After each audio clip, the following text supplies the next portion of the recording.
Let me know when you got AWR. All right.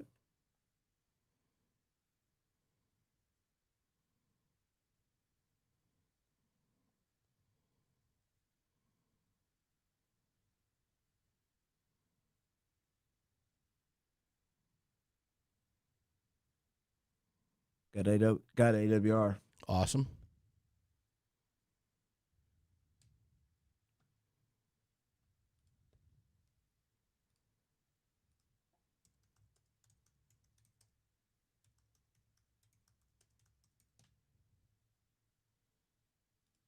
And boy, I'll tell you what, Biden's getting ready to make a move. Mm-hmm. All those little Trump derangement syndromers out there, boy, I got news for them. What a joke that has become. What a joke.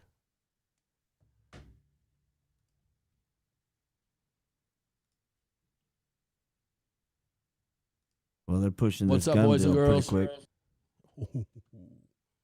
Yeah, buddy. What'd you say, man? So they're pushing this gun bill pretty quickly. They're moving a bunch of them, so. All right, we're getting close. Roger that. Let me know when we're 30. Make sure I hit record, please. All right. 30, record.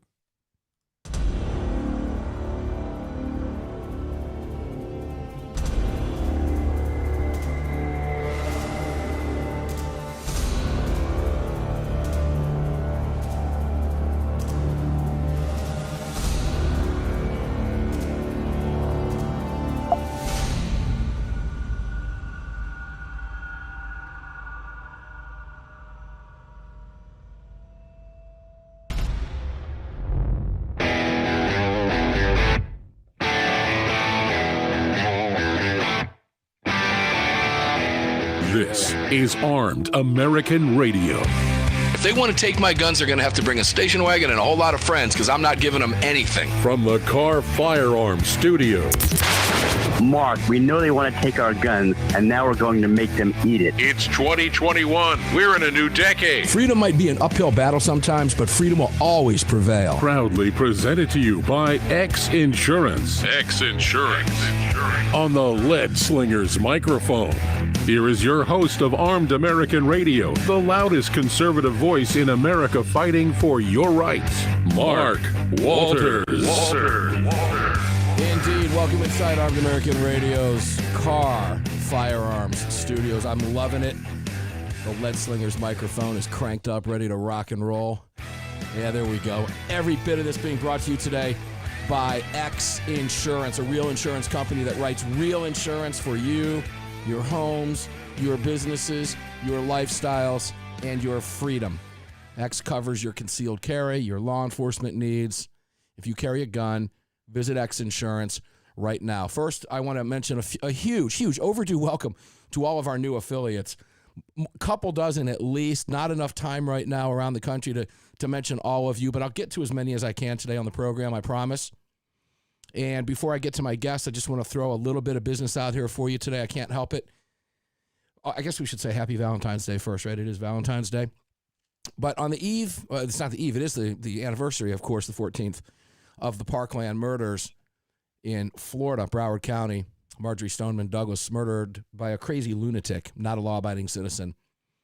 Gun control activists, I want you to listen to this, are confident on executive action from Biden after White House meeting. That's a headline from the Washington Times. On Parkland anniversary, Biden calls for tough gun laws. That's a headline from ABC News. And I could go down every single major fake news outlet out there, and they're all talking about the same thing.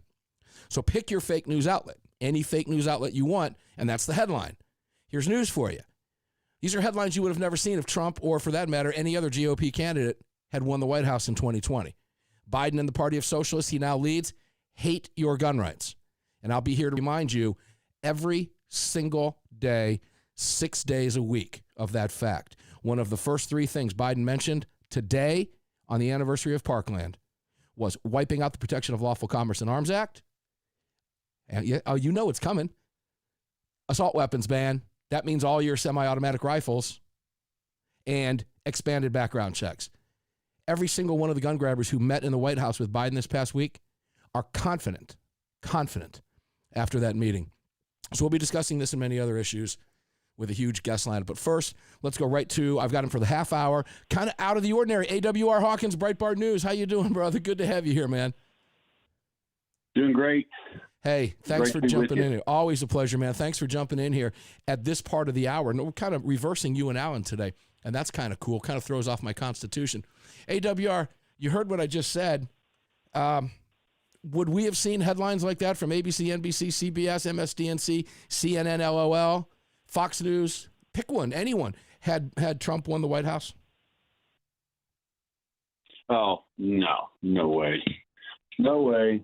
And, but this is the push, and now the push has started. Biden himself said the things today. So we've got, it's what everybody anticipated, and it's going to be at least 2 years of this kind of push. If we can take the House in 2022, he will quit it just like Clinton learned to quit it when he passed. No one remembers that, but when Clinton put the quote-unquote assault weapons ban in place, after that, he lost control of Congress, and that's what is going to happen to Biden, I really believe, if this push continues and it gets louder and louder, because the number of gun sales are proof that American people don't want any part of this. Fact. AWR Hawkins just stated it. We'll move on. I'll just let that stand where it is. You've got so much material here. I could carry easily the full 3-hour program today with or without you on what you've written just over the past 7, 8, 9 days. But let's start with a happy ending story. I think it's a great place to go after we just reminded people of what Biden's up to. 12-year-old shoots alleged intruder to save grandma. Dude, now this is, bravo. What happened here?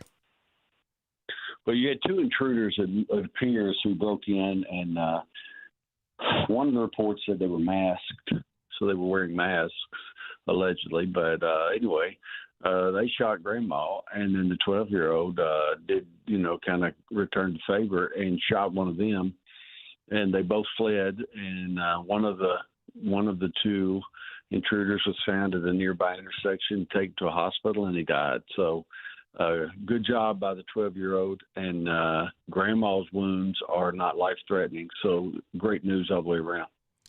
I just, when you see 12-year-old like that, and all of these things we've heard over the years, and kids and guns and everything, it is proof positive that when kids are taught properly. How old were you when you fired your first gun? I was 9 or 10. Yeah, I was 10 or 11, shotgun. My son was 6. So was my daughter, little 22 out on some acreage that we had.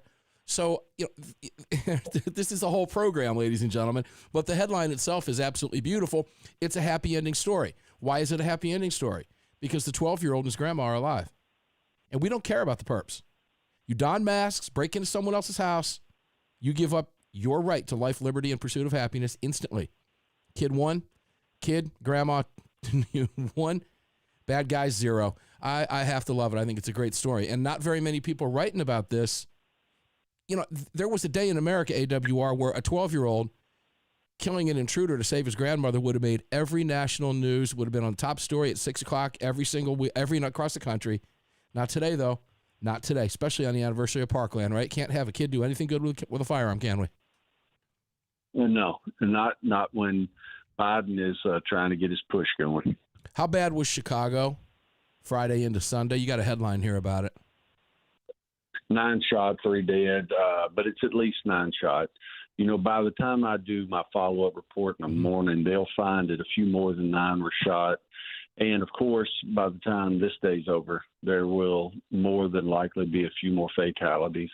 And that'll just occur in this day. And so it's standard operating procedure there in Chicago. Nothing's changed. We already have 299 people shot between January 1 and February 9th of this year alone in Chicago alone. And so, it's just another year, another weekend in Chicago. We've been talking about this for years, brother, on this show. And you've been writing about this for years. And I can remember going over and reading over 50 names of shot people over a weekend on Armed American Radio. I read their names, on the program. It is, and when you do that and really put it in perspective, and then you hear this jibber jabber coming out of Washington about gun safety, and there's the new background checks. Because let me ask you, let's put it in perspective. By revoking the PLCAA, the Protection of Lawful Commerce in Arms Act, which keeps gun manufacturers from being sued for the actions of criminals, listeners, just so if you're new to the show, like Ford being sued because a drunk driver hit a minivan and killed a family of 7, because, of course, we all know Ford should be sued. That's what he wants to do with gun companies. That's what the PLCAA protects against. PLCA, Protection of Lawful Commerce in Arms Act, protects against that. Expanded background checks and banning assault weapons. Would that have stopped any one of these murders in Chicago? No, not a one. And you don't see these murders happening anyway with quote unquote assault weapons. Assault weapons are rarely used in crime. Anyone who reads the code numbers knows that. What's going to be used are revolvers and pistols, and they don't go after those because they're harder to get, but they assume that if they can get they've painted assault weapons into a corner, so they assume if they can get those, then they can jump from those to handguns. So it's all really part of a bigger plan, and that's what people have to remember. If you don't own an AR-15, you must still defend the right to own an AR-15, or you're basically turning your back on your right to own a revolver. It's that simple. I'm just curious. This is off the track here, but when I see the move Biden's making and I see all the headlines out there today, if you're a Trump derangement syndrome and you couldn't stand voting for Trump and you voted for Biden, or you didn't vote for Trump and didn't vote for anybody, did you vote for what we're getting ready to face and all this nonsense coming up? Isn't that the same thing? Right. Yeah. Well, it's coming. It's coming. Okay, there you go. Congrats. Thanks for that, guys. We appreciate it. All right. We're getting ready to take a break. When we come back, some great news, because Utah just became the 17th state. It's signed. And here's the headline from AWR Hawkins at Breitbart News. You can catch everything he writes, AWR Hawkins, Breitbart News. It's real simple. Look him up. DuckDuckGo him or start page him. Get off of Google. Utah becomes 17th state to abolish concealed carry permit requirement. AWR knows a little bit about Georgia law. And is it possible Georgia could become 18 or 19 or even 20? I'll ask him about that when we come back. He knows what he's 20. talking about. And we're going to talk about Colt firearms being acquired, and more. AWR's got a whole slew of stuff for us to talk about. We'll be back with AWR Hawkins and Breitbart right after this. Don't go away.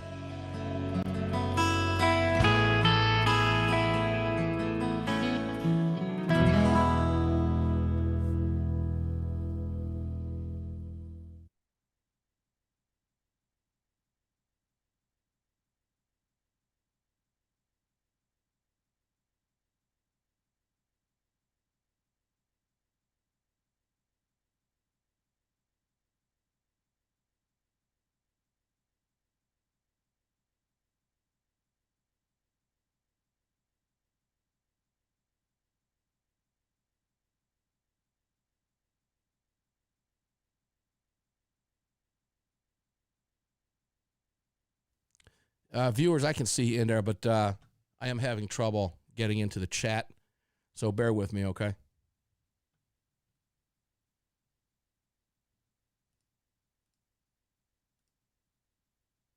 So, Greg, you're stuck there because of the weather? Yeah, most likely. Ugh. Yep.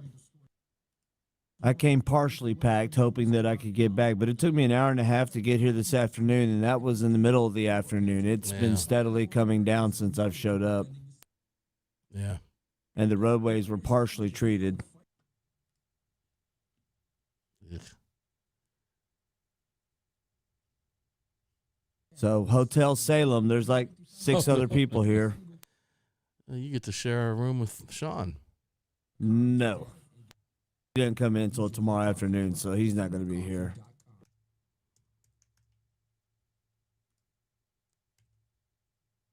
And I'll go home tomorrow afternoon. My dog is in my house, so there'll probably be a mess for me to clean up. Oh, yeah.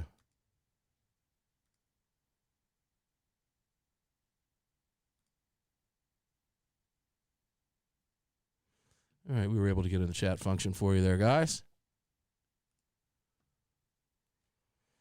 Oh, I tell you.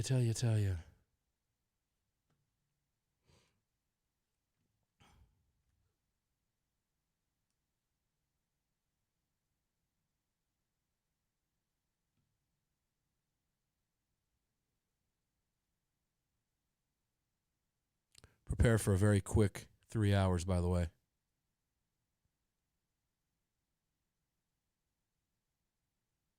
It's always quick. Yeah.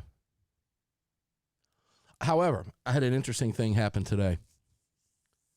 All right. My wife's, she's got we got, my son turned 16, all that. I picked up a car from my mom and dad, and they gave us an 02 Lexus. Thing's cherry, about 103,000 miles on it.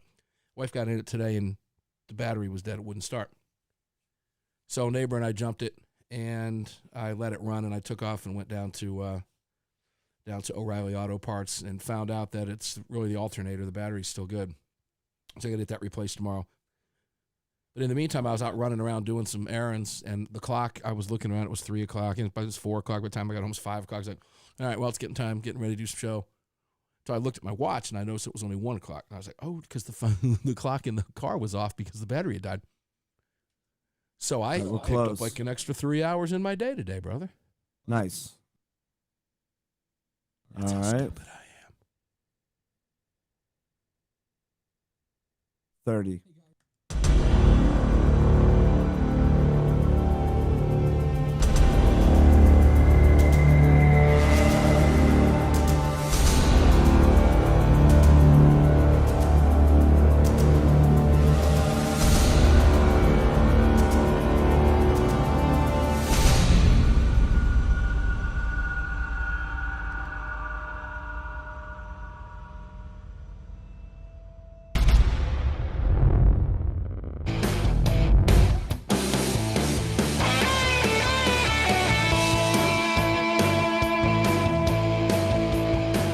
Hi, I'm Dr. Sebastian Gorka, letting you know that the Desperado Sport Fishing Crew in Virginia Beach, Virginia supports Armed American Radio and our right to bear arms. Now, back to Mark Walters. Welcome back inside Armed American Radio's Monstercast, Car Firearm Studios. This is the Lead Slinger's microphone.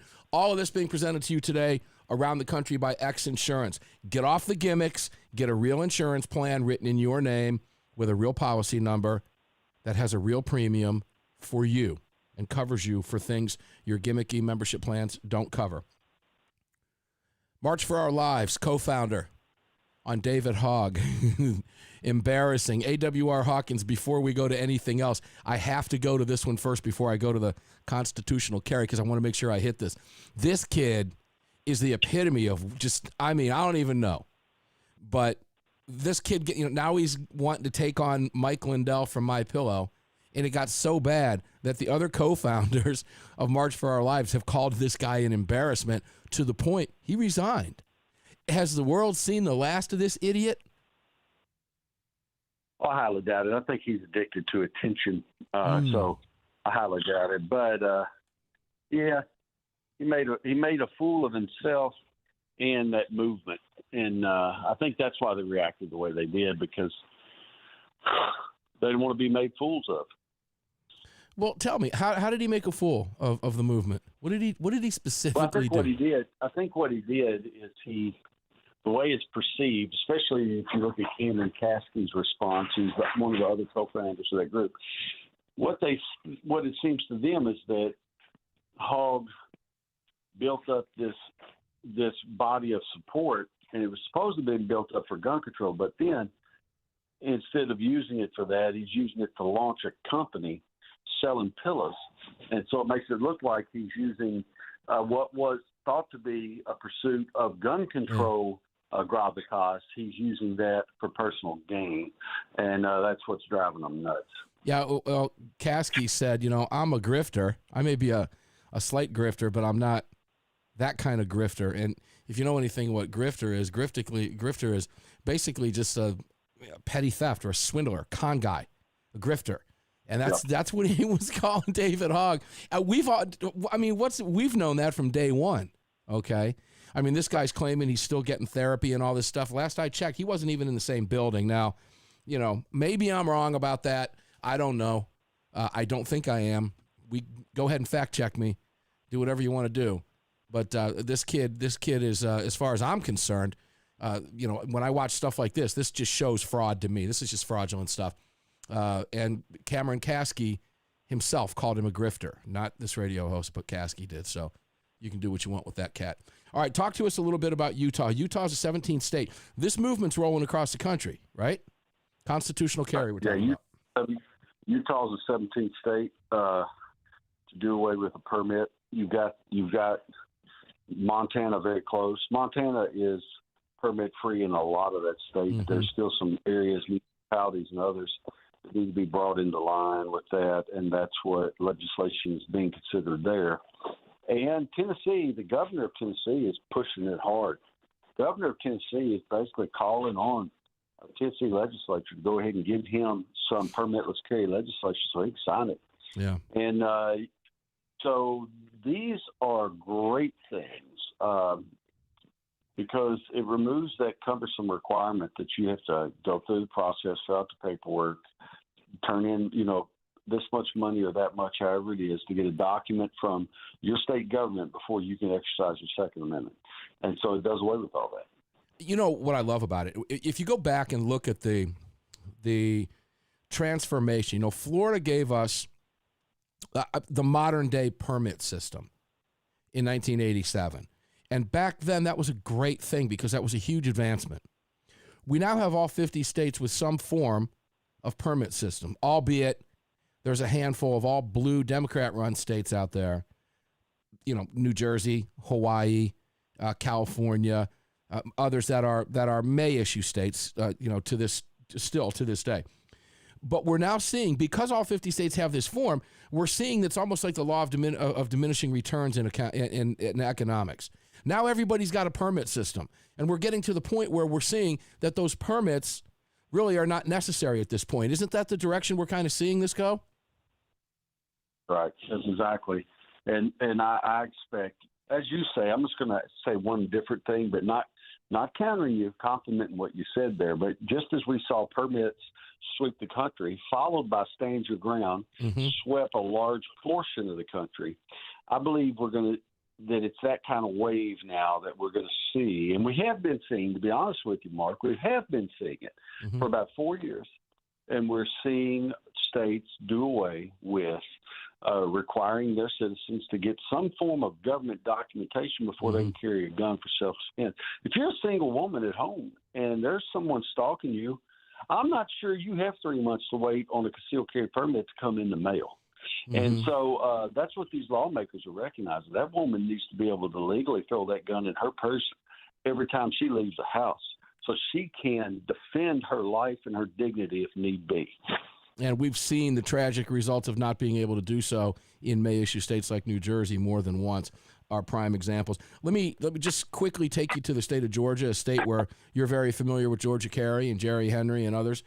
You've spoken here at the event before, good friends with these folks. Just to let you know, we have now a new constitutional carry bill that has been introduced in the state. I've seen the state mentioned now that Georgia is included with 4 other states, including Tennessee that you mentioned, that has a constitutional carry push on.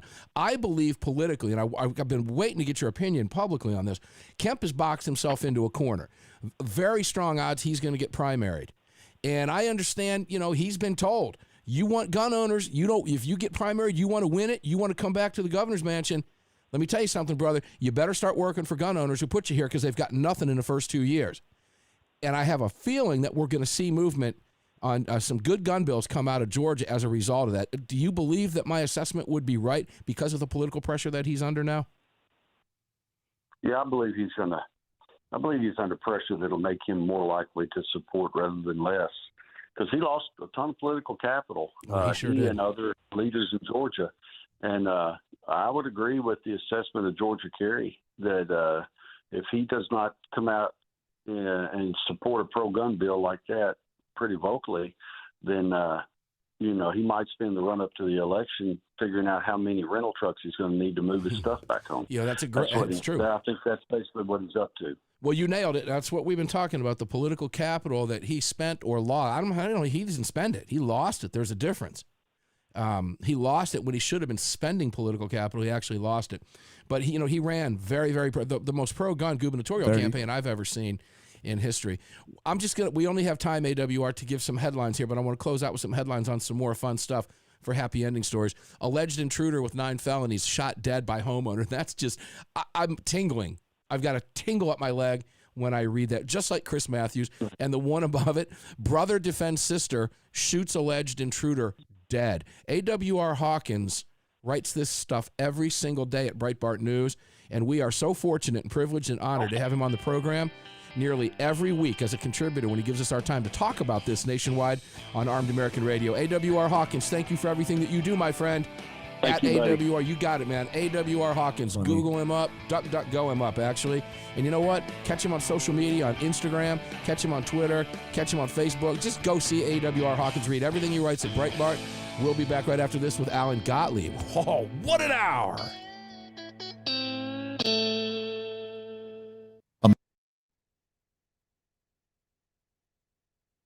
You can go ahead and call Alan when you're ready. I will.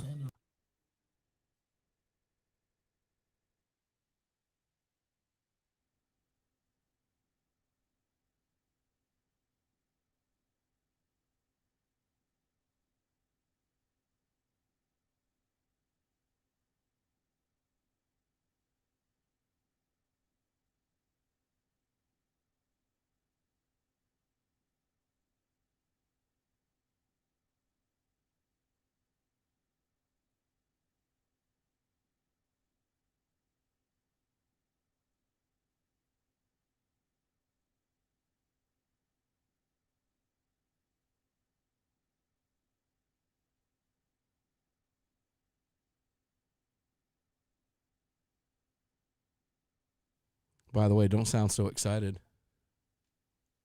Tonight is just going to be one of those nights. Yeah, I know. You got a lot of crap going on with being snow. I don't You know, want to it's- be here all night. It's odd to think that Dallas, Texas, southwest of me, has got all this snow. Yeah, it's absurd here. It's very strange. It's very, very, very bizarre.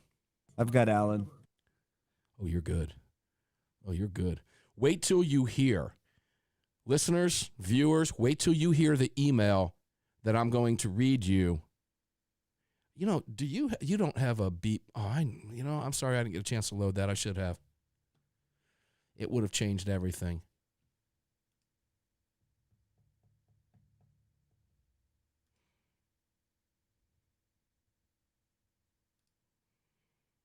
Alan sent me, Gresham, and Cam Edwards this email today. Woo! Must be quite the email if you're building it up. I can read it on the internet if you'd like, but no, it's very bad. It's very bad. Wow.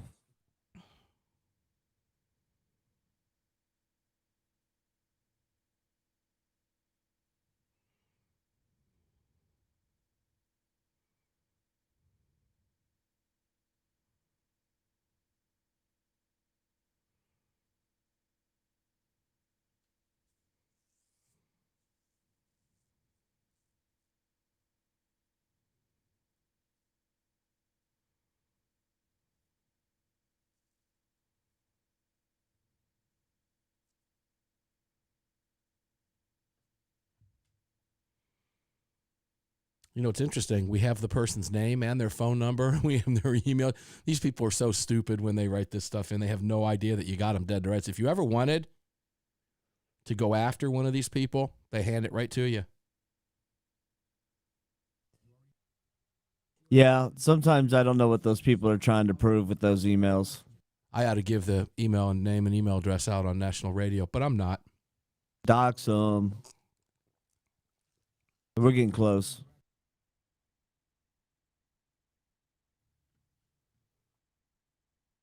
All right.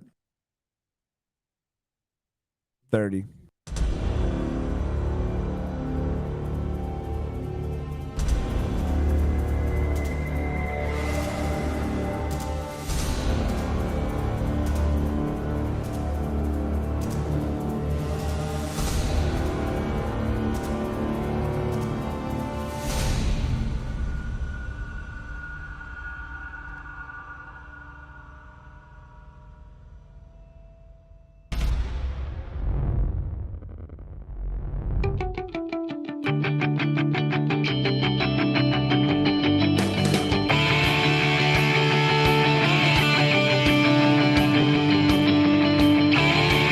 it's Andy Hoosier, the voice of reason on KQAM, Wichita's Big Talker, and you're tuned into the Armed American Radio Network. Now let's get back to the man himself, Mark Walters. Well, I love Andy Hoosier, the voice of reason, the millennial general we call him. If you listen to Armed American Radio's weekday show, The Daily Defense, you hear him sit in from time to time when I'm traveling, and we love Andy Hoosier, and we love you, Wichita, KQAM, Wichita's Big Talker. Lots of fans up there. Thank you guys for supporting the right to keep and bear arms. Speaking of supporting the right to keep and bear arms, you know, there have been some national television commercials running on behalf of the Second Amendment Foundation. You've probably seen them. They're running on Fox, CNN, LOL. That's the new one, CNN, laugh out loud. CNN, LOL. They're running on MSDNC. They're running on the Weather Channel. They're running all over the place. And there's large viewership when you combine all of these viewers together. And it's interesting because when I see one of those ads, I go, yay, check it out. Yay, there's the Second Amendment Foundation. All right, me and Alan. I know Alan. Yay. Right? See how it makes you feel good, right? Yeah, I love being a part of it. Look at that. It's like us. It's us. Well, not they get a lot of email. Not everybody likes those TV spots. Let me read you an email that Mr. Gottlieb sent to myself and a couple of other folks that you know so we can see it, that being Mr. Tom Gresham, our good friend over at Gun Talk, and Mr. Cam Edwards over there. All right, but I saw this thing and I thought, wow, there's really people like this? Take a listen to this email. Greg, stay near the dump switch if you would. Get the off CNN. It's a bad word. No lying propaganda, you Trump, bad word, liquor. We can't stand you dumb, bad word, Republicans. Go back to state news, Fox, with your bull, bad word, lies. Hate-filled speech, name-calling, all in the name of God. You lying Trump worshipers will burn in hell. And if you come near my house, you blankers, I'll shoot your devil-loving racist blank. Come on. Alan Gottlieb, founder of the Second Amendment Foundation. But people really say that kind of stuff to you? Yeah, Mark, we get emails on our website off the spot because our website's mentioned on the spot, probably 4 to 6 of those a day. And then, of course, we get hate telephone calls by telephone as well. So, yeah, I mean, the anti-gunners this shows how they hate us and hate everything, we believe in and caring about firearms and the Constitution.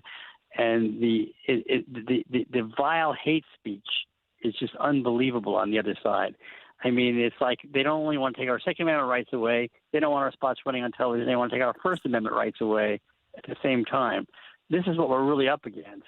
And, I think what the method is here is try to make it so ugly to be a gun owner and to support Second Amendment rights that our people will drop out of the battle and drop out of the fight because they don't want to be demonized so much. Well, and that's exactly what this is all about. It is. And you nailed it. It is hate, pure hatred. I mean, just pure vile hatred. But I found it interesting that the person claiming that because this is personal, and he's talking about you, listeners. He's talking about you, viewers. He's talking about gun owners. He's talking about anybody that thinks differently than him or her. And I'll tell you in just a second, because it's kind of interesting. He's how stupid these people are. But they call you dumb blank Republicans. They call you Trump blank blanks. They call you blank blankers. They call us devil-loving racist blanks. And all they do is talk about our lies and our hate-filled speech and our name-calling. And then they threaten to kill you when they invite you not so kindly over to their home. Rather interesting stuff. But here's how stupid these people are, just to let you know. If I wanted to, right this second, I could give you that person's name, telephone number, IP address, and email address. That's how dumb these people are. Now, of course, I'm not going to do that. I'm just saying. Alan, these are not the brightest bulbs in the knife drawer, okay? But it is fun to read. Keep them coming, brother. But it's also, you know what it is, Alan? It's very, very scary. And I know you've gotten worse than this. Have you ever gotten any that you've had to act on legally? Yeah, I've had twice turn things over to the FBI and about a half a dozen times turn things over to local police departments around the country. Man, oh man, oh man. Yeah, well, there you have it, ladies and gentlemen. There's the enemies of your freedom. These are the people who hate your right to bear arms, hate your right to free speech, trying to silence you and cancel you. because of who you are. Alan, I'm going to do something interesting while I have you on the phone. I'm going to type in Parkland anniversary, Biden gun control. Now, I'm pulling that up on DuckDuckGo, and I get news. Here's one, CNBC. Biden calls on Congress to reform gun laws on anniversary of Parkland. NBC, on Parkland anniversary, President Biden calls for gun control. Al Jazeera, Biden calls for common sense gun laws after Parkland. ABC, HuffPost, Star Advertiser, Time Magazine, KTAR, Yahoo, on and on and on. This is no longer a joke, my friend. What do you expect next? Because he's flat out told us the 3 things he wants to do in this piece because today's the anniversary of Parkland. Well, it's actually sort of 4 things. He combined 2 of them together. But what happened started last week. The notorious Susan Rice, who got us in a lot of trouble in the international stuff with her craziness under the Obama administration, is now the domestic policy advisor for the White House. She and others in the White House met with all our anti-gun opponents, all the anti-gun groups, a week ago, in anticipation of this being the Parkland week, which this is the week I think we're going to get stuff coming out of the White House. Oh, okay. And of course, you referenced 4 things that that they're going to be pushing. One is a background check. It's really a universal registration plan for everybody's firearms, banning assault weapons, and with that banning magazines that are above 10 rounds. They had that as one item, but it's really actually 2 items. And then the 4th one, of course, is putting the firearms industry out of business by making them liable for suits. If anybody misuses a firearm in a crime, you can now sue the manufacturer for damages, which, of course, would bankrupt the industry in a month. And so that's what they're looking at doing. So basically, we shut down all new gun sales by putting the firearms industry out of business, and then going after, and they defined assault weapons as basically virtually any semi-automatic firearm, the magazines and national gun registration. So that's what we're looking coming out of the White House. And the questions are, will they do it by executive order or just call for Congress to do it? And we'll see what happens with that, because some of it goes a little too far for executive orders where he doesn't have the permission or authority under the Constitution to do that. But that doesn't mean he isn't going to try. Right. And then, of course, Congress is loaded up with a bunch of other anti-gun bills that the Obama administration would be more than happy to sign if Congress passed them. Alan, let's go down this road for just a second. I want people to understand very clearly here what we're up against.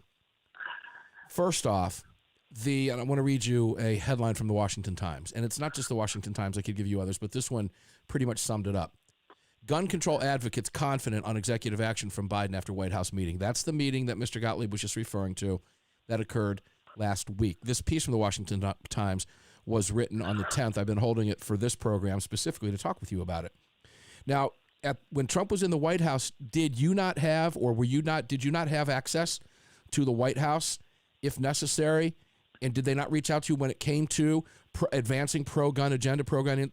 We had a friend in the White House, did we not? We did, and of course I was invited to the White House a number of times and met with staff, emailed, called, and there were a significant number of meetings to try to advance Second Amendment rights in America. And now it's the exact opposite. Now the White House is meeting with everybody who the whole gun confiscation lobby to stick 30 Second Amendment. It's 180 degrees. Alan, would the Biden White House call you for your wit and wisdom when it comes to judges, cases, your opinion on anything? Will the Biden White House call on you for your advice in any category whatsoever? No, they might call and leave hate mail messages on our website for us. That's about it. That may very well have been one of them. Those of you who know who you are know exactly why I just said that. Thanks for bringing this 20 to the White House and for all of your help. We really do appreciate it. But all you freeloaders, we're still going to have your back because that's what we do. We'll be back with Alan Gottlieb. We have one more segment right after this. Don't go away.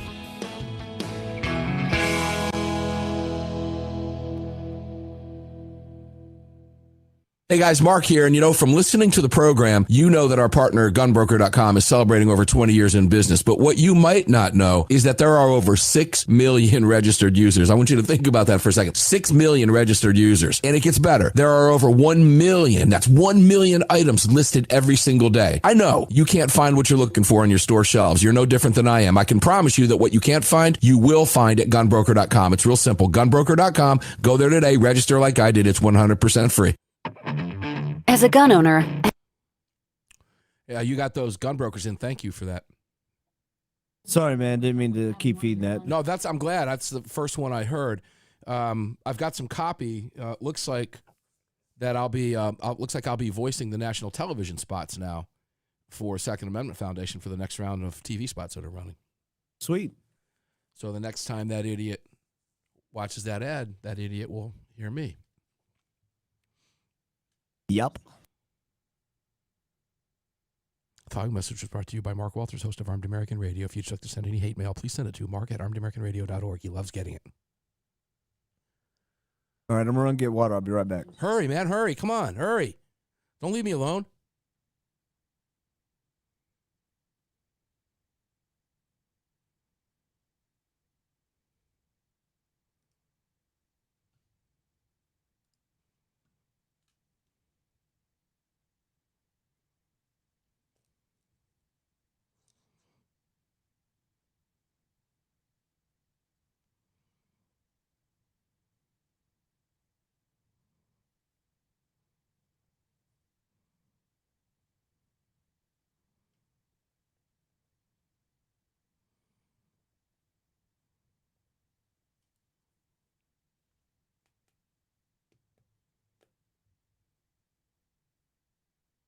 Well, thank you, Joe Hamrick. I appreciate that. Joe Hamrick, thanks for the kudos on the disclaimer. I could have made it a lot more fun. I can read you the email in its entirety here on online. Maybe I'll do that without the beeps. Andrew David, thank you very much. Appreciate it. Wait till you hear next hour. Talk radio host Carl Jackson's going to be here, man. He is the bomb. Carl is so good and so fun to talk to. He's so good, I have nothing planned. We'll figure it out on the fly. He's that good. Vern, he has all night to get water. Hey, Charlie Kohler, that's a great question. Let me ask Alan that. If we have, with the NRA right now in the crapper, that'd be good to know. Let's see if maybe Alan can give us an estimate. I've never thought about that.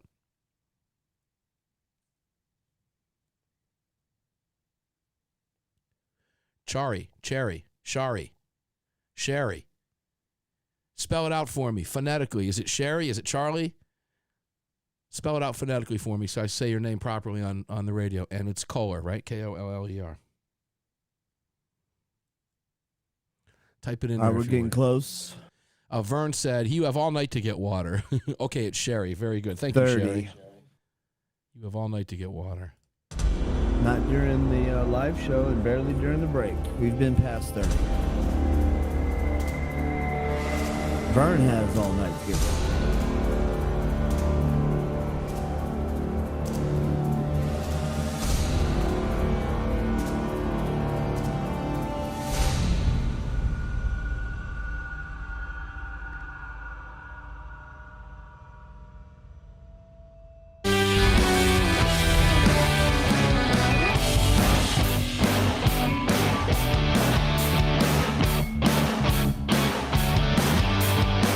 The following segment of Armed American Radio is being brought to you by Defender Coffee. When you drink Defender Coffee, you're making a donation to a gun rights organization of your choice that protects and defends your freedoms. Welcome back to the show. Welcome back indeed. This is a cup of Defender Coffee in a Defender Coffee cup. How about that? A cup of Defender Coffee in a Defender Coffee cup. That's pretty cool. But I am drinking an iced cup. You can hear me once in a while chewing on some ice because, well, I got no couth, I'm the type of guy that would chew gum on the radio. It really doesn't matter. But I want you to, please, AAR is the promo code here. And as far as sponsors go, please make sure to head over to armedamericanradio.org now and check them all out. We're launching the new website, hopefully this coming week. And with it's going to be a huge promotion. You know what part of the grand prize winner is going to, one of the things, just one? I'm going to pay for a life membership for the Second Amendment Foundation for the grand prize winner and more. But that's just one of them. Make sure to support all of our sponsors, including SAF at saf.org. MyPillow, Mike Lindell, I don't need to tell you, the guy's been with us a half a decade, and he needs support right now. He's supported us. We support him. I'm asking you, I'm begging you, use the promo code AAR. That man, I'm telling you, does so much for this show. I would have never thought that I would have said that to you 4 or 5 years ago. But it has been a remarkable relationship, and he's under tremendous assault right now. The promo code is AAR. Dr. Ignatius Piazza, I'm hopeful that we'll have him on the show from FrontSight next week. Frontsight.com/Mark. Frontsight.com/Mark. And remember, all of this today and all of our sponsors, Crossbreed Holsters, all of them, you'll find them on the website, armedamericanradio.org. All of this is being presented to you today by X Insurance, a far better insurance because it's real, it's yours, and it's in your name. xinsurance.com. Alan, welcome back. I've got couple interesting questions here from viewers. Sherry Kohler wants to know, what is the member count of the different gun organizations or associations? I've never thought about it, but when you look at the NRA with 5 million, the NRA obviously has problems, losing money, hemorrhaging like crazy, a lot of people not re-upping. Second Amendment Foundation, maybe on a national and state level, it's got to be in the several, it's got to be at least 15 million, you would think, or any idea? Cumulative, you mean, by the 15 million? Yeah, cumulative, I guess. I'm not sure. Maybe closer to 12 million, not 15. Okay. The Second Amendment Foundation we're now a little over 750,000 members and contributors. Citizens Group Right to Keep Our Arms is a little over 650,000. And then the other groups nationally are smaller than that, of course, the NRA being the biggest. But you've got an awful lot of people that join local gun clubs, state associations that aren't NRA members or members of other groups as well. And there is a significant duplication, too. That's why I'm coming down to the 12 million. Okay, well, that's a great question. Sherry, I appreciate you asking that. I had never really thought about that as an aggregate But Mark, before. what? Yeah, but Mark, you're looking at over 200 million gun owners as a country. Correct. And, and only 12 million join anything. That's where our problem is. Well, you got that right. All right, Alan, let me just, I want to read something here and then ask your comment specifically on executive actions or executive orders. Leaders of prominent gun control groups said Wednesday they expect to see substantive action from President Biden on the issue in the near future. And as you just heard Mr. Gottlieb say, probably this week coming up because of that meeting and because of the anniversary of Parkland. They will exploit it, never let a tragedy go to waste. You know that. President Biden is committed to taking executive action and working with Congress to put in place reforms that will keep this country's kids and communities safe, said Peter Ambler, executive director of Giffords. Today's meeting was a strong affirmation of that commitment. This was a love fest by the leaders of every gun grabber organization in the country that were meeting with Biden. And Alan, of the three things you mentioned, and actually gave us four, in particular the assault weapons ban that they want back in place, enhanced and expanded background checks, and the reversal of the PLCAA. Can he do any of those by executive action? Any of them at all? If they could have, wouldn't they have already done it? Wouldn't Obama have done it? Well, yeah, that doesn't mean he's not going to do it because Biden is even more anti-gun than Obama was. But he can't ban so-called assault weapons by executive order, but he can ban importation of firearms by executive order. And how he defines an assault weapon could impact a lot of firearms that are imported into the U.S. He could also try to, a lot of parts are imported in and then assembled here. He can also try to ban the importation of those parts and get away with it under executive orders. But when he goes a step too far, which we're hoping he does, quite frankly, because then we're going to be in court suing him. So the question is, how smart is he going to be? Is he going to dance up to the edge of what he can get away with, or try and go over it, and in which case open up a door for us to go to court? We have one suit already against BATF on arm braces right now. Right. And if he goes anywhere in the area of that, we're just going to amend our suit and add him right in. And there's a possibility he'll do that because he's working closely with ATF on that on trying to ban arm braces. So, we're watching it very closely. it'll give us a tip off our hand just how dogmatic he is in gun hating versus how realistic he is on what the law says he's allowed to do with executive orders or not. Well, the meeting, no doubt, was to discuss a massive set of infringements against our right to keep and bear arms. And just so you know, listeners, part of the groups, or some of the groups that were involved there were the usual suspects: Everytown for Gun Safety, Moms Demand Action. You had the Giffords group in there. You had the Brady's. It was just a litany of everybody who hates your rights that we've been fighting against on this program for a number of years. Alan, let's go now. Let's go back to courts. What can you tell us now? Is there any additional cases that you've got filed? Can you tell us about any advancements of any of the cases that are filed? We got anything good popping right now? Well, we've briefed a lot of the cases that we've done. The New Jersey right to carry suit that we have, the Maryland right to carry assault weapons ban cases, and one in Pennsylvania. We're sitting now at the point we're waiting for some courts to take some actions. Courts are being very slow right now with the COVID process, restricting things being done live in the courtrooms, so everything's being done, virtually online. So we're in a situation now that we're waiting for some actual court dates now to come up. We're trying to get some of these cases, up the ladder as fast as possible to the U.S. Supreme Court. And we're finding that a lot of the states are, rather than saying, hey, Judge, Your Honor, you can't rule in their favor because it's precedent in our circuit. You have to rule against them, and let them appeal it on up. They actually want to brief and argue it in the lower courts to stall us right now because they know we're going to win eventually. Well, that's a good sign. So you feel very positive about the cases that have been filed to this point, correct? Yeah, as we get up the ladder, 30. The lower courts are pretty well bound by some previous decisions from the appeals courts on cases the Supreme Court didn't take. So these are all these have to get up to the Supreme Court to give us our remedy. All right, that's what we need to know. Alan, you got 15 seconds. Tell everybody where they can go and find you, please. Well, all the information on these lawsuits are at saf.org, including the news releases have links to the actual pleadings so people can read them. I think you'll love our work products. I'm very proud of our attorneys. saf.org. Perfect timing. And Alan, you're going to be fighting for gun rights, speaking in Arizona next week. You're going to be at CPAC. You're going to be a very busy man over the course of the next few weeks. And I know I speak on behalf of every one of my listeners when I say we love you and thank you so much for every single thing you do. And it's real simple, listeners. You can join us for $5. It's $15 annual.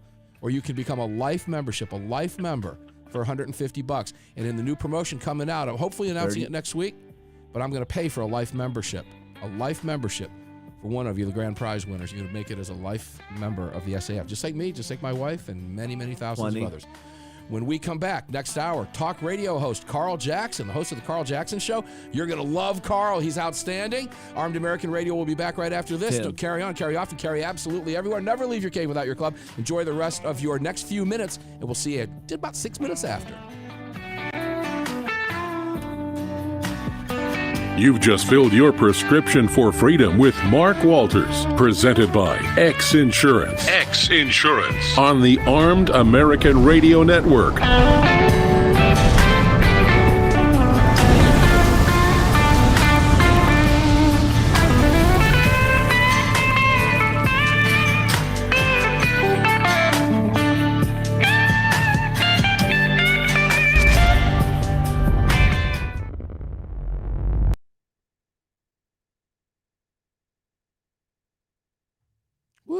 Another fly-by hour.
Some of you are asking questions in here about SAF and a monthly draft. The answer to that is yes. And then there should be a page available for that, Brian. I had problem finding it not long ago. Alan's son had said that he's got that taken care of. You want to check out saf.org and find out, because the answer to that is yes.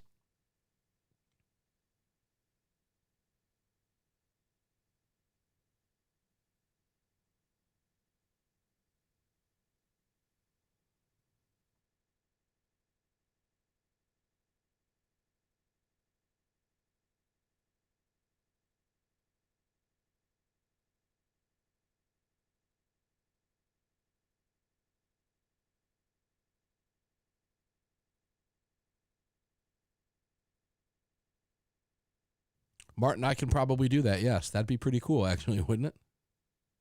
Asking about putting AAR mark on the sides of the wings of the dragon. That'd be pretty cool.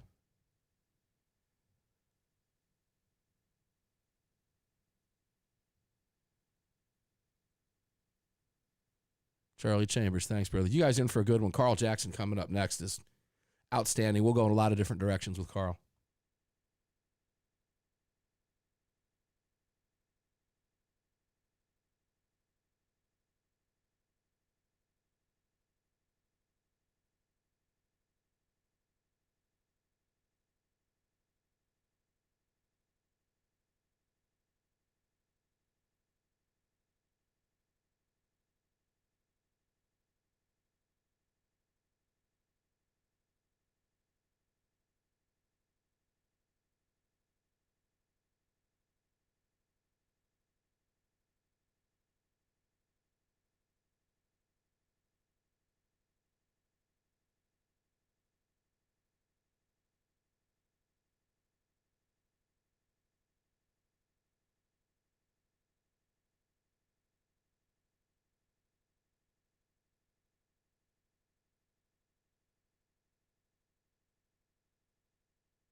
Call Jackson on hold.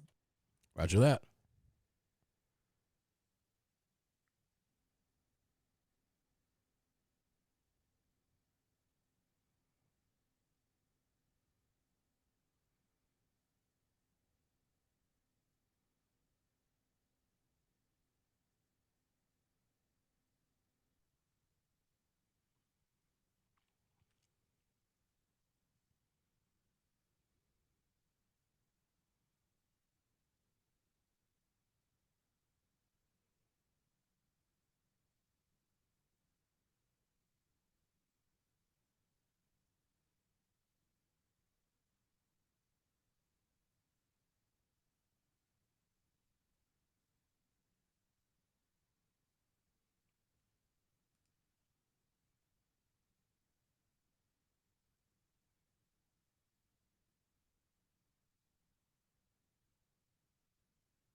I'm going to read that email again for Carl. I just love that email.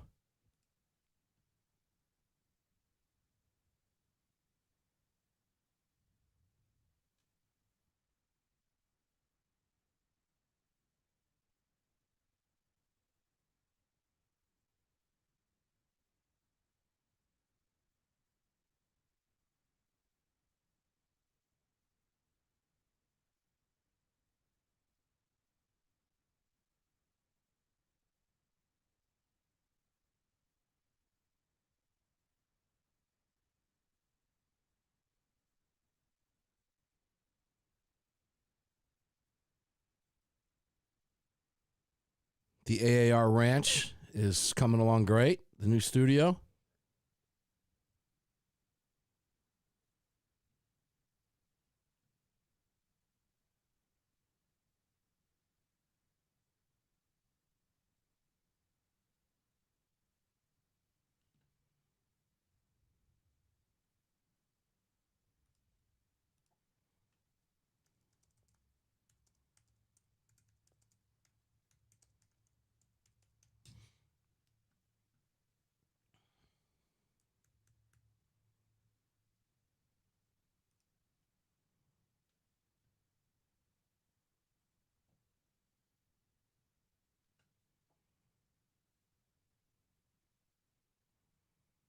All right, we're close.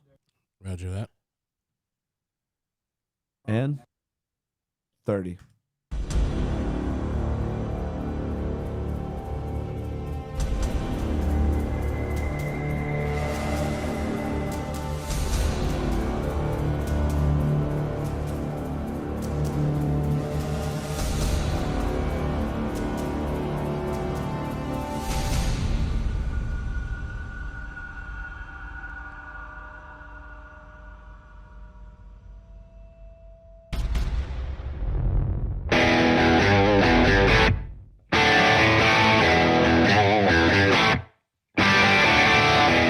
This is Armed American Radio. If they want to take my guns, they're going to have to bring a station wagon and a whole lot of friends because I'm not giving them anything. From the Car Firearms Studio. Mark, we know they want to take our guns, and now we're going to make them eat it. It's 2021. We're in a new decade. Freedom might be an uphill battle sometimes, but freedom will always prevail. Proudly presented to you by X Insurance. X Insurance. On the Lead Slingers microphone. Here is your host of Armed American Radio, the loudest conservative voice in America fighting for your rights, Mark Walters. Welcome inside Armed American Radio's Monstercast. And I love that. Monstercast Car Firearms Studios. This Lead Slingers whiskey microphone cranked up, rocking across 250 radio stations across the nation live right now. Every bit of it being presented to you by X Insurance, an AM Best A-rated insurance company that covers you if you carry a firearm or own firearms or jump out of airplanes or own a commercial trucking company or need gap coverage in your homeowners or need homeowners or have to have an event covered. They're real. Xinsurance.com. You have real for everything that matters in your life. Get off the gimmicks and go to real insurance when your freedom is on the line. Xinsurance.com. More about that coming up. The previous hour of Armed American Radio was exceptional. I got to be honest with you. We switched them up, right? If you're a regular listener to the program, you heard AAR Hawkins first, then Alan Gottlieb. If we're going to put them together in the same hour, usually it's Alan Gottlieb first and then AAR Hawkins. But their schedules happened to work. Both needed to be on at a different time, and it just worked. And it was kind of interesting because they both notified me at the same time, which was kind of strange because one is in Arizona and one is in Washington, who will soon be in Arizona, and then Orlando. And speaking of Orlando, this hour is we're going to be able to fill the shoes of the previous hour, I promise you. The individual joining me right now is the host of the Carl Jackson Show on our great affiliate AM 950, The Answer, FM 94.9. News, opinion, and passion, baby. You're going to get all of it right now. And Orlando, The Answer, AM 950 and FM 94.9. You're listening right now. So those of you who don't like Carl Jackson, too bad for you. Those of you who do, welcome in. Hey, Carl, I love this intro to you. Communicating American exceptionalism to the common man by making politics personal. Carl is a columnist and Fox 35 WOFL political analyst. Christian conservative American that happens to be black but wasn't always. Huh? How does that work, man? I wasn't always a Christian or a conservative. I've always been black, though. I absolutely love that. Let me tell you how much fun we're going to have in this hour. When you have another host on, and Carl's been on the program before, and you got two guys that like to talk. And we're very, very like-minded. So you know what I did? I'm going to close the notebook, Carl, and we're just going to kind of let it go. You know, I'll tell you, in the first hour of the show, I opened. Obviously, this is Armed American Radio. I believe we're getting ready to see a gun grab of historic proportions. We've never seen anything like it. We're being told it's coming. Just go ahead. Let's start the conversation there and let it rip. Yeah, there's no doubt that it's coming for sure. The Biden administration has been, I think, signaling that this is going to happen. There's no doubt in my mind these people want to rule by executive fiat. These people do not like the Bill of Rights. They don't like people having the freedoms that are bestowed upon us by God. I think the entire Bill of Rights are God-given. And I think that these people believe that they're gods and they are going to go after our guns. There's absolutely no doubt about it. We see what they're doing with free speech. We see, you know what, when I think about guns and when I think about self-defense, it is a natural right. A lot of people don't understand natural rights, but natural rights are God-given. They're not something that the government or a man or woman or anyone can bestow upon you. They are innate. They are in you already. So, for example, when I think of self-defense, I think of, just picture yourself, if you will, someone coming to attack you, or someone, let's say you're sitting across the room from someone, Mark, and someone picks up an object and they throw it at you. Your natural inclination is to put your arm up in self-defense. That is a natural right. That is something that God put inside of you. That is something that legislators should not be able to take away. Well, Carl, you're talking about metal. You're talking about a gun. That's totally different. No, it's my business how I choose to defend my life or my family's life. And if a gun is the most effective tool to defend myself or my family, then so be it. These people, through their executive fiats, they're trying to circumvent the legislatures. We have to be ready to fight every step of the way. I hate saying this, but I must say it. I've been a member of the NRA just in small donations, actually following your advice, to be honest with you, Mark. But I've donated to the Second Amendment Foundation. I want to make sure that we have somebody fighting for us that will preserve our Second Amendment rights. And I got to be honest, I'm not the gun aficionado that you are. But I understand my rights. I understand my natural rights. And we have to fight like heck to make sure we keep our Second Amendment and all of our Bill of Rights, quite frankly. And it has nothing to do with guns. You just nailed it. Guns are just a part of freedom. Guns are just freedom. That's why it's number 2 in the Bill of Rights. Let me take you back to those natural rights. I love that conversation of natural rights. You know when a law is wrong and infringes against a natural right. Where a government, hey, wait a minute, they can't tell me I can't do that. I have a natural right. Right. That's the difference, listeners, between man-made laws and natural laws.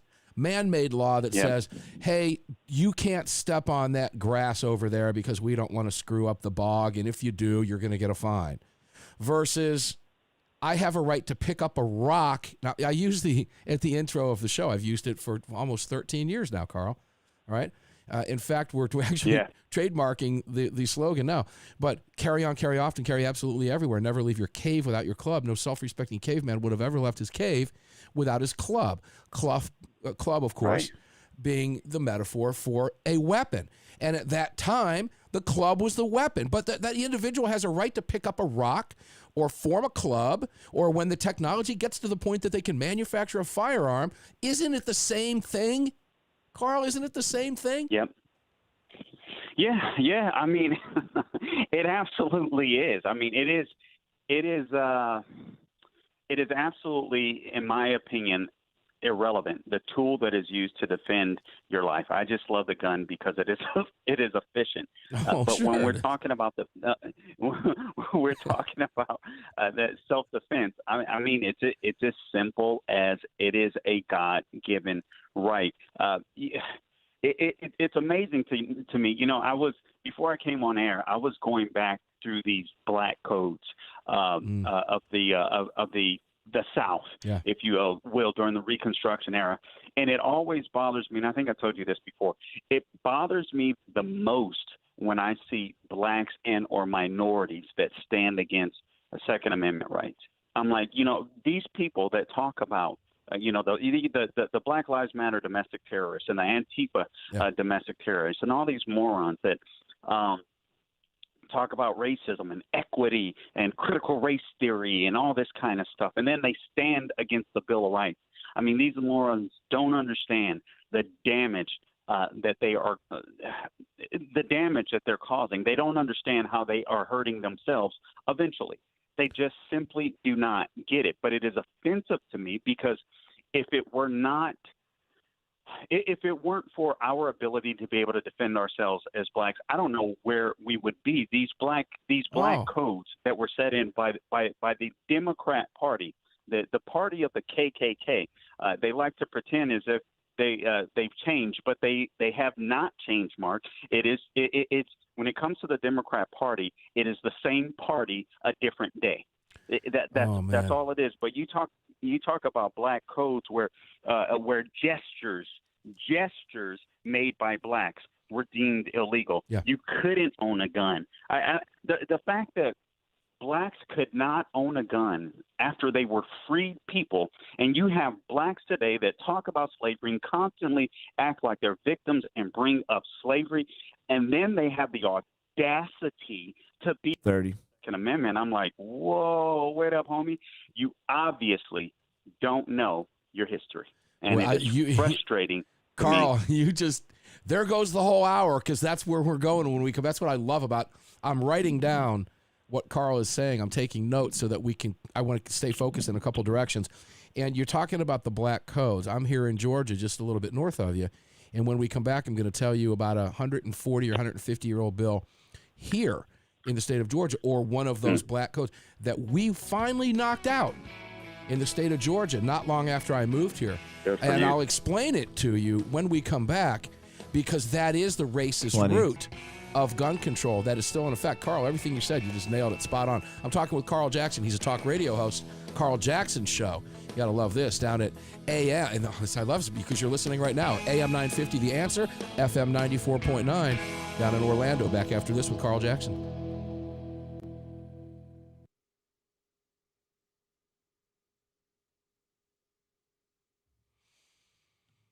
He's so good. I love Carl. I need to have him on the show more often. Sounds good. Obviously, he's a host, so. Oh, yeah, he's extremely good. He and I did we've done a couple of them together. Freedom Expos down there in Orlando with The Answer. Gallagher was with us both times, too. But in particular, the last one we did, it would have been this month. In fact, it was supposed to be this week, coming up this week. But Carl and I have talked a lot about this, and he wants to get more involved. This is what we were talking about before in Orlando. He wants to get more involved in this aspect, in the firearms issues. He's done such a great job fighting for the right to keep and bear arms. He and I were talking. He was asking me what groups, should we be involved in, and he's not lying when he says because after our conversation, he joined a number of organizations and got really involved. And man, I love the guy. I'm not going to put him on the spot asking him about the NRA right now, the toilet that they flushed themselves into.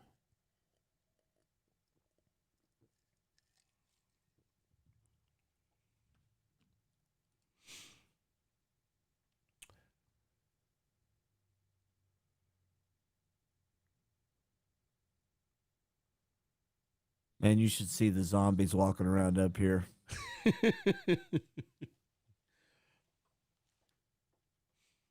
How many you got in there that are going to be stuck in there tonight? We've got at least 3 newsmen and 4 people that work in operations. Wow. Yeah. Being stuck around a bunch of newsmen all night's got to be tough, huh? No, fortunately, we all have hiding spots to go hang out in the building so that we don't have to be around each other. We'll go over to the other side where there's some vacant offices and confiscate one of those to sleep in or look at our laptops or just, kind of nest in there until the morning. I'm John Wilson, SRN News. I'm going to use the bathroom. I'll be back in 5 minutes. I'll step over the operators that are laying out in the bathroom.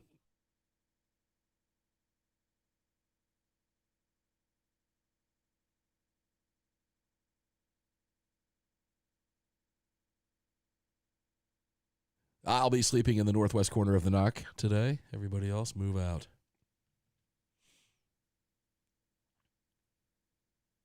Yeah, like I said, it's a good part about having some vacant offices around here. You can know where you can go hide. It's like I could lay down and sleep in the room that I run the show from, but there will be people running around in studios adjacent, and I'm just going to go find somewhere that's going to be dark, and no one will be there. Oh, I tell you. But I'm going to leave most of my stuff in production. Well, you got to worry more about. Alan was supposed to be in Phoenix today, over 12 inches of snow. He's up on top of a mountain. I told him when I spoke to him yesterday, I said, you're not going to make your flight. Probably not going to get out tomorrow either. He says, yeah, we may not get out till Tuesday. I said, well, look at it this way. It sure is beautiful. He's up there on the mountaintop in the northwest. It's gorgeous. He said, no, I'm sick of those things. I would rather be at my pool in Scottsdale. I said, well, there you go. We're close. I don't blame him either. Right on. 30.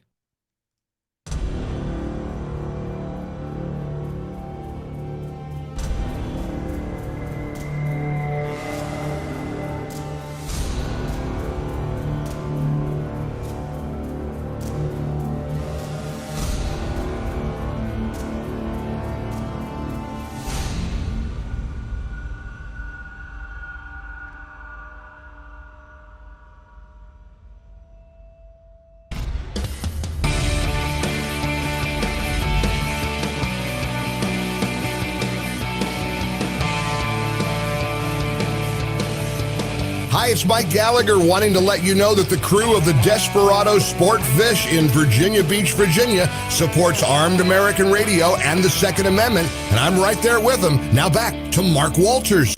Welcome back inside Armed American Radio's Monstercast, the car firearms studios. I'm coming to you on the Lead Slingers Platinum microphone, leadslingerswhiskey.com. Make sure to put your zip code in there and find a distributor near you and enjoy the products responsibly. CEO Brad Primo, along with the CEO of Car Arms, Justin Moon, will be here in the next hour with Neil McCabe from Parts Unknown for a classic Armed American Radio Roundtable. And all of this is being presented to you by X Insurance. X Insurance got a big promotion coming up in the next week or so, and I'm going to tell you that the grand prize winner, I'm going to pay for a life membership for the Second Amendment Foundation for you and a whole bunch of other cool stuff. So just stay tuned. More about all that later on. Let's go back down to, this is a fairly short segment, so let's go right back to Carl Jackson, host of the Carl Jackson Show on our great affiliate AM 950, The Answer FM 94.9, where you get all the news and opinion and passion. And here you got two hosts that both are on this wonderful station down there in Orlando, and hopefully we're bringing it to you. Carl, welcome back, brother. Thank you, Mark. I appreciate you having me on. All right, listen, you need to come on more often, by the way. We were just talking about that during the break. The public gathering laws, when you mention Jim Crow, the Black Codes, the Old South, yep. I'm reminded, and it's important, I think in today's day and age, people need to hear this story. I left Tampa, Florida to come up here to Georgia. And Right. I remember you telling me that now. Yeah, both my kids were born there, got married down there, bought my, Florida's home to me as an adult. And a lot of times I wonder, why did I leave? Every time there's a tornado sign, I go, what the hell did I leave for? I don't do tornadoes and fast-moving water floods, dude. I just don't do those things. They creep me up. Man, I get that. But when I moved up here, I will never forget having to, I had been able to carry a firearm in the state of Georgia for years on a Florida permit. It's a reciprocal permit. My sister lives in Woodstock, Georgia. Okay. We'd come up and visit her to go to the mountains. I would carried in Georgia for 2 decades. When I moved here, I had to get a Georgia driver's license in order to apply for a Florida permit or a Georgia permit. And the moment I gave that woman, when I got my driver's license, as quick as possible so I could get the permit, the carry permit, the moment I gave her that, we switched licenses, my Florida permit became no good anymore. Wow. So I'm like, just like that, and it took about 90 days during that time period to get my permit. That's when I started doing some work with GeorgiaCarry.org. I was going to be a test case. Fortunately, my permit came about 2 days earlier. If it had waited 2 days, we would have sued the county, but nonetheless, we wind up beating that back. And now permits in Georgia show up. In Georgia, you don't have to take a training class. All you got to do is go to the probate court in your county, pay them $77, which is ridiculous. You shouldn't have to do that. But you pay the $77, they fingerprint you, you get your GBI background check, your FBI background check. It's instantaneous. They take your photograph. 10 days later, your permit shows up in the mail. You're not bogged down by classes and certificates and all that. So we made some great progress. But one of the biggest issues we just wiped out in this state was a 150-year-old, and this was called a public gathering law, that said you could not carry a firearm at a public gathering, which was defined as, but not limited to, and then it went on to name 4 or 5 very ambiguous places. So what is a public gathering? Well, these laws were put in place to keep recently freed blacks disarmed. Wow. And it was a Republican legislature and a Republican governor after 150 years that repealed these bogus racist laws in the state of Georgia. And when you go back and you look at that history of why those laws were put in place, and you just mentioned them before, and that was because they were going after any way they could to keep recently freed blacks during Reconstruction disarmed. So you couldn't gather anywhere. So what did that mean for me here in Georgia? What's a public gathering, Carl? Think of it this way. A carnival in front of a Walmart, right? That's a public gathering. Right, sure. Well, isn't a group of 5 people standing in front of Walmart maybe loitering? Isn't that a public Sure. It's anything the man said it was. And it gave them the ability to keep whoever they wanted disarmed. We finally repealed those laws. We're proud of it. And I hate to tell you this, Carl, but the gun laws in Georgia now are 50 years ahead of Florida's since I moved up here and with the work of Georgia Carey and the state legislature here. It's remarkable how the shift has occurred. So when you talk about executive fiat and all this, it really scares me when we know what Biden wants to do. So take it away. I mean, what makes you nervous? What makes you the nervousness of everything? I can tell you one of the things that makes me nervous is the fact that you had to move to Georgia in order to correct the laws. Whereas where were the freaking Republicans standing up? So that's what makes me really nervous. You look at Biden right now that's trying to come after he's using the Parkland shooting, which is absolutely disgusting.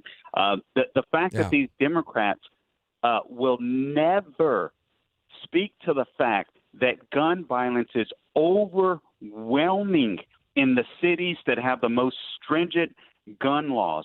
Los Angeles, Camden, New Jersey, New York, you name it. Name a blue city, for God's sake, Chicago. They have the most stringent gun laws, yet they have the highest rates of murder, crime, robbery, so on, etc. Why is that? Obviously, banning guns or trying to impose gun control measures don't work because it isn't about a gun. It goes back to natural rights. It goes back to God. It goes back to morality. And the issue that the Democrats don't seem to get is that self-defense is a moral issue. They always try to make it about guns. Their policies never work. But the frustrating part to me and the scariest part to me is that I typically do not hear Republicans speaking out on this stuff loudly from the mountaintops. That's what scares me. I expect the left to act like the left. I can't believe people – for years, people have been calling Biden, even during the campaign. I was listening to even conservatives talking about Biden as a moderate. I'm like, hey, did you guys see his voting record when he was a Didn't get senator? the memo, Carl. He was – yeah, I'm like, so it frustrates me when Republicans and conservatives even don't get it. And it frustrates me that the Democrat Party, I have to give them credit as much as I can't stand it. Even when they lose, they find ways to win because they continuously march forward. Whereas Republicans, we're like, oh, my God, yeah, we want to make sure that we do things, straight by the book. We got to be straight and narrow, all this kind of crap, while they are just railroading our freedoms. And it's just sickening to me. And the fact that the Biden administration will use the Parkland shooting without mentioning the fact that this murderer actually got the gun legally, not talk about the cowardice cop that sat behind some freaking pole instead of going in to shoot the kid, and not talking about the fact that this kid, Nicolas Cage, 30. Dozens of times, if I recall correctly, the cops were called on this guy, but because of Democratic policies that were set in southern Florida with the Obama, with coordination between the Obama administration and I forget that jerk sheriff that was out there at the time, where these juveniles could commit crimes and yet just the cops wouldn't be called, or they wouldn't be given a second, third, fourth, fifth chance. Everyone out there in that area knew this kid was a danger, and they did absolutely nothing about it. It's not the gun. It's the 20. freaking liberals and leftists that just their policies are destroying America. They're making America unsafe. And I got to tell you, Republicans are starting to really They're weak. I got to stop you. We're taking a break. Carl Jackson, the Carl Jackson Show. We'll be back with Carl right after this. Don't go away.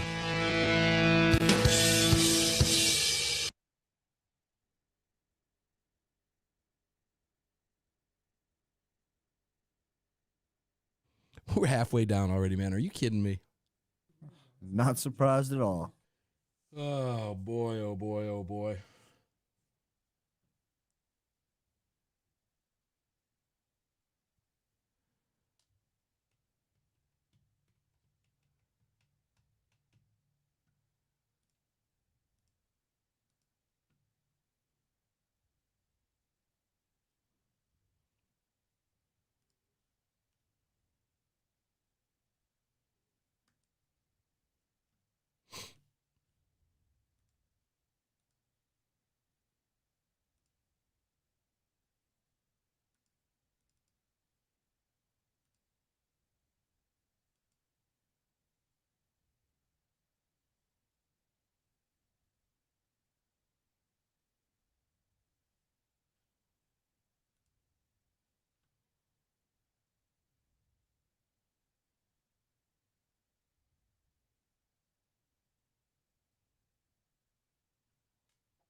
All right, we're close. Oh, no, we're not. We're a minute and a half out. Yeah. Again, I got to relabel a spot, so I recognize it as a spot immediately.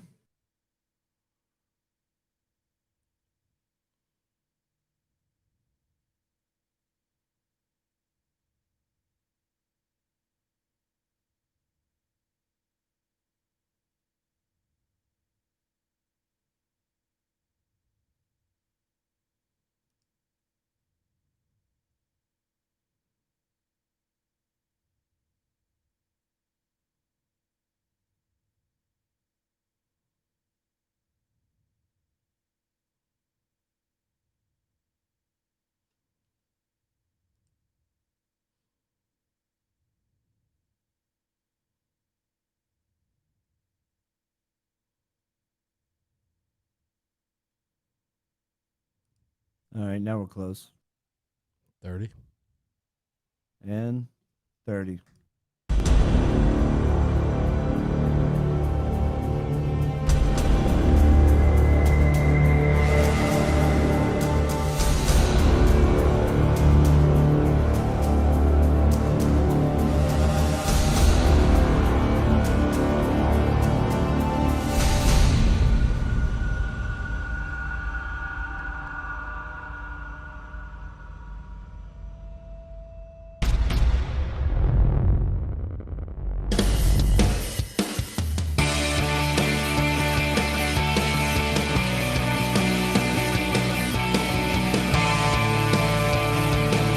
This segment of Armed American Radio is being brought to you by Mike Lindell and MyPillow. Don't forget to use the promo code AAR at MyPillow.com. Welcome back. Welcome back indeed. There's a Chris Hart song, or not Chris Hart, Chris Knight. If you've never listened to Chris Knight's unbelievable song is Move On. He talks about some city folks coming down and hanging out in the bar he's in and trying to pick up the local girls, and they're not welcome around there, and they need to take their earrings back where they're from. And Chris in the song singing warns him that your knife ain't going to do you no good because you just walked into a pistol fight. And I was just thinking about that during the break. And if you're watching on the Facebook live stream or YouTube live stream, I might play that for you during the break. So that's a teaser for you to go check us out on Facebook and YouTube and actually watch the show from the Armed American Radio Video Network studios. Make sure you like and share the post. Many, many thousands of you see it by the end of every week. Mark Walters here for you, filling your prescription for freedom, as we do 6 days a week. Been doing it now nearly 13 years. April 27th will be the start of our 13th year. April 26th, of course, being our 12-year anniversary. We've added another 26 affiliates, I believe, over the last 4 weeks, and I just don't have time to mention all of them, but I'll go through the city list here in just a little bit, probably to open up the next hour, but we appreciate it so much, and thanks so much for the support as the show just continues to explode across the country. We are coming to you, of course, from the Car Firearm Studios, the Lead Slingers Whiskey Microphone, every bit of it being presented by X Insurance.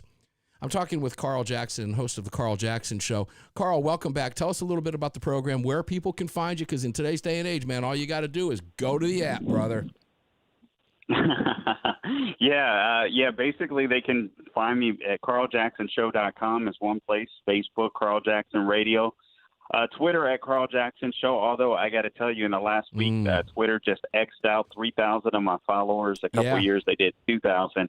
I was headed over to Parler, but you know the story. Right. You know the story there, so I'm looking forward to getting onto some new places. But right now, CarlJacksonShow.com, Facebook, Carl Jackson Radio, and Twitter at Carl Jackson Show. And congratulations on all of your success. I pray that you have tons more because America needs you, and I pray that you're in every single freaking station, radio outlet imaginable. Well, I appreciate that very much. Keep the prayers coming because they do work. You mentioned Twitter. I'm down almost $5,000. In a matter of weeks, we had blown up the Twitter account. It just got shy of $10,000. I really haven't really done a whole lot with it. It's not a platform. It's okay. It's a really hateful, despicable place, quite frankly. But it's a great opportunity to get your show lineup and stuff out there to a certain group of people, even the ones that you don't like. You want to get them in their face. That's all fun to do too. But they all of a sudden they started wiping us out, and we were down 1,000, 2,000, 3,000. I woke up one morning and I looked on and I was down about 4,000. I'm like, how in the world did that happen? So there you go. But yeah, like you know, I believe this, Carl. I think the next platform, which we don't even know yet, the inventor of that platform is alive. That person may be 10, they may be 50. Hell, it could be you, bro. It could be me. That person could be 60. We don't know. But there's a new platform coming, just like there was when the iPhone was invented. And, you know, this doesn't just stop. You know, all of a sudden, we didn't just get here and end. And that new person, that person's going to be the next trillionaire or the first trillionaire on this planet. But it's coming because these hateful, despicable places like Twitter and the rest of them and this cancel culture, you know, it's not going to fly. That's not what America's about. Most Americans hate it. I don't care whether they, you know, there's a lot that you know, live for it. Let me read you an email that I got from, and you were probably not listening in the first hour, but I read this. Alan Gottlieb sent me this today. Now, just for those of you who may be joining us, I can't read you the whole email because it's vile, despicable, obscene, disgusting, sickening. So I got to cut out all the words, but you'll be able to fill in the blanks and you'll understand the hate and vitriol coming from the people who hate conservatives and the right to bear arms. The Second Amendment Foundation has national television spots running right now on CNN, LOL, MSDNC, ABC, NBC, so you can CBS, Fox, the Weather Channel, and a whole bunch of other stations. Well, take a listen to one of the responses that we got at the Second Amendment Foundation today. Get the blank off CNN. That was a bad word. No lying propaganda, you Trump blank liquor. We can't stand you dumb blank Republicans. Go back to state news. Fox with your bull blank lies. Hate-filled speech. That's kind of funny, isn't it? Name calling. Yeah. That's kind of funny. All in the name of God. You lying Trump worshipers will burn in hell. And if you come near my house, you blank blankers, I'll shoot your devil-loving racist blank. Come on. This is unbelievable stuff. Alan says they get 4 or 5 of these a day, you know. But this is the left. This is what they think of you, Carl. It's just, you know, you drive them as nuts as the Second Amendment Foundation does, just talking about what you talk about. Yeah, and these are the people that say we are the ones that incited some type of insurrection, despite the fact that they had an entire summer of insurrection. But beyond that, I gotta tell you, this is probably going to sound somewhat crazy, but just stick with me for a sec. The left made a huge mistake with this cancel culture stuff. They are making a huge mistake, and they're going to continue to do it just because that's all they know. They don't understand the power of free speech. I was talking to a kid that is a tech genius just last night, and he was talking to me about some of the up-and-coming platforms. Now, this is a kid who was talking to me, I kid you not, Mark, maybe 10, 12 years ago, saying, Carl, you got to go here, you got to go there, you got to go, you know, and I was like, I wasn't really into the social media thing, and then it just blew up in my face. Well, this is a kid that's seeing other stuff now, and he's like, get in now. He's like, these people, these are going to be the next Facebook and Twitter, and these people are going to sorely regret what they're doing now. It's going to come back to bite them in the butt. So it's going to be some short-term pain. It's going to suck. They are going to cancel us in some places, some venues, so on, et cetera. The cool thing is I believe that conservatives, constitutionalists have the upper hand when it comes to the left because we're willing to talk to people outside of social media. So we can kind of wait until the new social media comes along, but they are hurting themselves. This thing with Gina Carano, think about her being canceled from fired from Disney, canceled from The Mandalorian, all this kind of nonsense. Daily Wire picks her up. Mm-hmm. Very dumb move on Disney's part. Very brilliant move on Daily Wire's part. Why? Because now you're giving a conservative outlet culture. So now we couldn't really break into the culture. I mean, we are serious. We are like, man, let's take on all comers when it comes to the Constitution, Bill of Rights, so on, et cetera. Now you have Daily Wire outlets like Daily Wire that are going into culture. The left is going to regret it. So they are closing a door, but it means that more doors are going to become open for us in the future. They are going to regret it. I look forward to the day when they realize it. Well, you know, I think you know the individual I'm talking about. You just reminded me of this. You're absolutely correct. I want to preface what I'm about to say with this. They forget that we lived life without their platforms quite well. We don't have to. We don't have to have it. Exactly. We think we're addicted to it. Let me tell you something. I haven't posted, I don't think, anything on a personal Facebook page. I couldn't tell you how long. Okay, and guess what? Nobody gives a crap. Okay, Right. nobody cares. Right. We think we have to have it. We don't. We live life in this country. Well, we live life on this planet for millions of years without their garbage. Now, when you mention their regret, it reminds me of a beautiful young lady and a very, very, very good friend of mine who was talking about the National Rifle Association in her article for the St. Louis Times-Dispatch. Miss Stacy Washington, and they fired her. Stacy Washington now has the Stacy on the Right radio show on Sirius XM The Patriot. She has filled in for I couldn't tell you how many hosts and is now hosting her show every single night, 7 to 10 p.m. Central Time on Sirius XM The Patriot. She's got far bigger platform, and I told her when it happened, it's going to be the best thing that ever happened to you. The moment she got let go, she was all over Fox. She was all over the television cameras, and she's now a Sirius XM Patriot host, and I've been on her show twice in the last couple months, and I love her to death. Stacy on the Right, you're a prime example of what happens when they try to cancel you. You just get louder. Carl Jackson, I can't believe this. We've only got one more segment left, but we're going to have fun with it. Carl Jackson, the host of The Carl Jackson Show. When we return right after this, don't go away.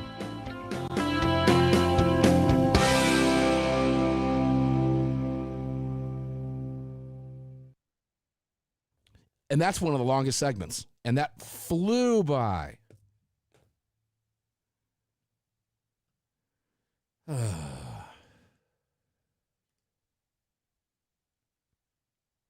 Gonna have to start doing 6 hours of radio on Sunday. I had a couple, yeah, well, maybe.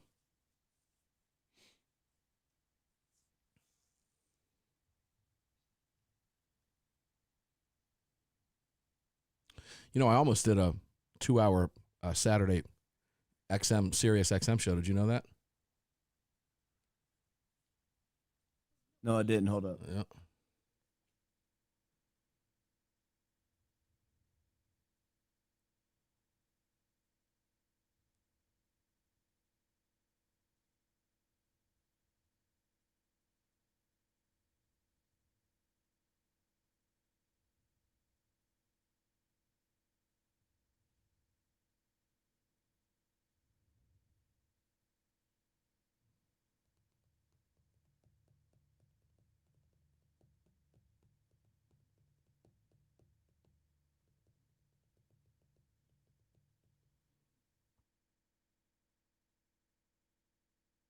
All right.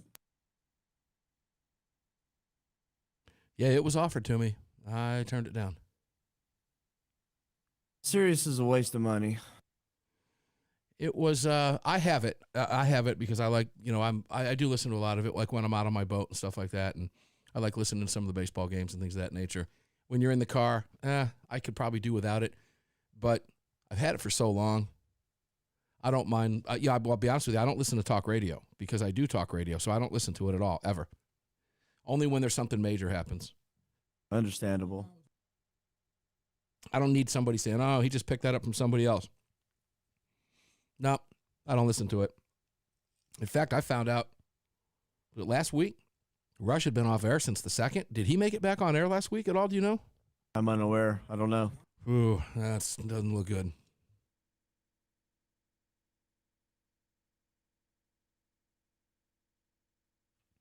Now, the real reason I turned it down was because the demos on both sides just weren't me. All right.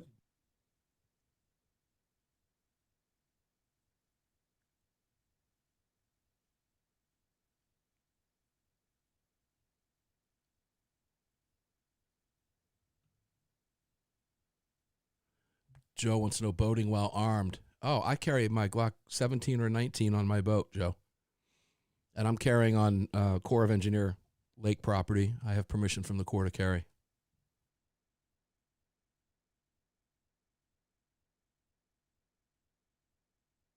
Angeline, how you doing, Angeline? Love you, babe.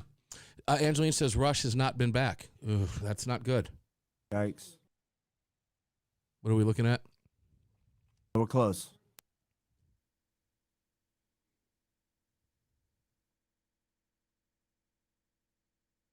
All right. And 30.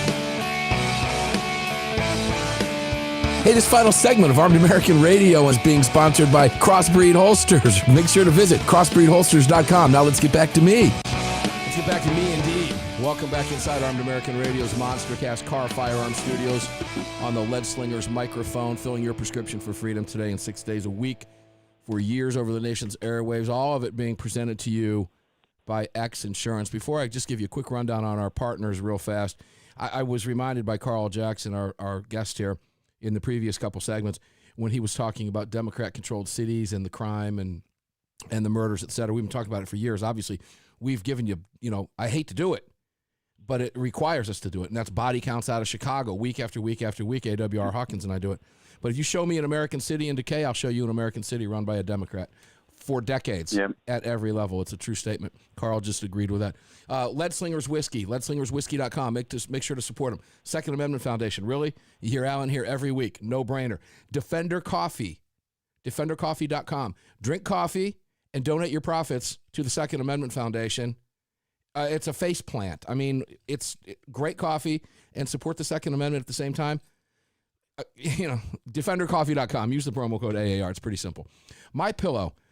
Mike Lindell has supported this program for years. You guys have really stepped up to the plate. And while you have idiots like David Hogg, I mean, this kid doesn't know anything about running any business, and he wants to take on My Pillow. He's such an embarrassment to the group he founded with Cameron, whatever, that he quit so he could focus on school, whatever. MyPillow.com isn't quitting, and support him with the promo code AAR, please. We beg you to support Mike. He needs us. They're trying to cancel him. They're trying to put him and 1,500 of his employees out of business, and all the peripheral businesses that surround him that would suffer. Many of them Democrats, by the way.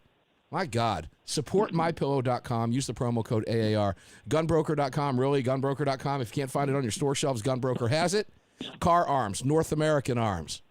And, of course, Front Sight. FrontSight.com. Dr. Ignatius Piazza will be here with us hopefully next week. We got a lot to talk about with him. He's always doing something on behalf of freedom. FrontSight.com/Mark. Get the free $2,000 4-day certificate. FrontSight.com/Mark. And thanks to all of you, because that supports Armed American Radio and helps keep the show on the air, and it didn't cost you a dime. See how that works? Really, really simple. Carl Jackson, welcome back, brother. It's such a true statement, isn't it? Show me an American city in decay, I'll show you an American city run by Democrats at every level for decades. You can't prove me wrong, Carl. Go ahead. I'll take your money. So this is what's crazy. I grew up in Los Angeles, California, and I wasn't always the angel that I am today. I ran into some trouble, and I can tell you that guns were a big no-no on the streets of Los Angeles, except for criminals like myself who had them. So the funny thing was you would always hear these anti-gun messages, speeches, so on, whatever, from politicians. But I'm telling you, as early as I'm not exaggerating, as early as 7, 8 years old, I had my hand on a .25 caliber at the time, and I knew buddies of mine that had some. So it's so funny when these people, what they don't understand is criminals. It's really simple, but Democrats for some reason can't understand this. Criminals could care less about laws. And then I moved from out of that foreign country known as Los Angeles, California, and I moved to Florida. And Mark, when I got out here, I saw, and forgive my language here, but I saw rednecks with rifles in the back of their pickup trucks at the time, the windows, and I said, "Oh my Lord!" So I was born and raised in Compton, California. Okay, so then I moved to Orlando, Florida, and then I see these guys with rifles in the back of their pickup truck. And I was more afraid here initially because I was like, that's it. Surely I'm going to wind up dead. And then I ended up befriending a guy because I had some misperceptions or misconceptions about him, but I ended up befriending a guy that would carry one of these things in the back of his pickup truck at the time, and it was still illegal to do it out here. And he would talk about going hunting with his dad after school sometimes and this and that. And I'm like, wow, really? You don't go shoot people? You mean a gun has other uses than robbing a liquor store? Seriously? I'm telling you.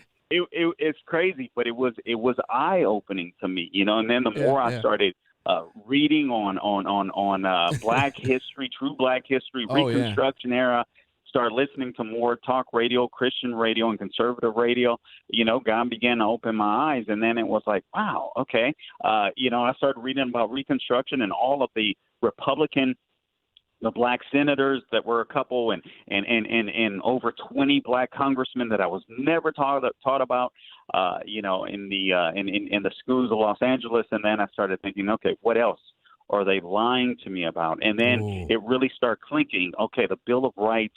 Is this stuff really important? Is this stuff, were the founders racist, this and that, blah, blah. And I came to the conclusion, really, I could care less at this point whether or not they were racist. And there were, by the way, some that were, and there were many more that were abolitionists because what they put into place with the natural rights and the Bill of Rights, it just clicked in my head. And I was like, okay, this is a good thing. It doesn't matter how they were. We have to look at people in the context of history.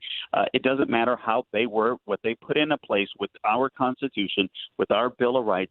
They gave us the greatest laws in the history of the world, laws that would allow man to be free and to realize his own identity, if you will. It's pretty amazing. So, and they're under significant threat right now, Carl. And by the way, Carl's story is fascinating. I've heard it. It really, truly is. I have to ask you, though, just for blanks and grins and giggles, if you will, back in those days out in Compton, did you guys ever discuss not being able to touch somebody else's gun without getting a background check first? Did that ever happen? I got to tell you, I don't recall a conversation like that ever. That's because that's because it never happens. Okay. So when you talk about reading what I opened up the program reading, Carl, these statements from these idiots of, we've got to enact these universal background checks and enhanced background checks now so we can keep our kids safe. Carl, you were 7 years old. That background check doesn't keep anybody safe. And what that does is it leads to registration, because even Obama's DOJ said background checks are worthless unless the government knows where the guns are. So here's a question for you, too, before we cut out. And that is, when you hear this statement, 40% of guns, because you'll hear Biden say it. He'll say it this week because they're going to start their push. You'll hear this. 40% of guns are purchased without a background check. Here's my response. How do you know that? 30. Where does that come from? You don't know who's getting background checks and who doesn't. It's just a fake, phony, made-up number, just like New York COVID deaths. There you go. I had to throw that in. Carl, thank you, man. Tell everybody right now where they can go to listen to you, what time you're on, and thanks for being here, and promise you're going to come back much more often than you do. That's my fault. I appreciate it. They can go to carljacksonshow.com. I'm on every Wednesday from 7 to 9, repeats from 6 to 8 on Saturdays. We will be expanding, in 1 month. 60. I'll be filling in for Dennis Prager tomorrow. So check me out on Dennis Prager Show tomorrow. Dennis Prager, that's awesome. So you got Carl Jackson. See, he's just practicing. This is warm-up before he goes and fills in for the great Dennis Prager tomorrow. It's an honor to be on your show. Man, I tell you, it's going to be an honor listening to you, because I will check you out tomorrow on the Dennis Prager Show. You never know. I might even call in. Carl Jackson, the Carl Jackson Show. Thank you, bud. Appreciate it very much. It's a great hour of radio. I hope you enjoyed it as much as I enjoyed bringing it to you. Carl is the real deal, man. Make sure to tune in and listen to him, particularly tomorrow when he's filling in for Dennis. That's huge. Congratulations on that. I hate to tell you, it goes so fast. The fastest individual hours in radio, but we got another one coming up right now. The Roundtable. Don't go away. 10.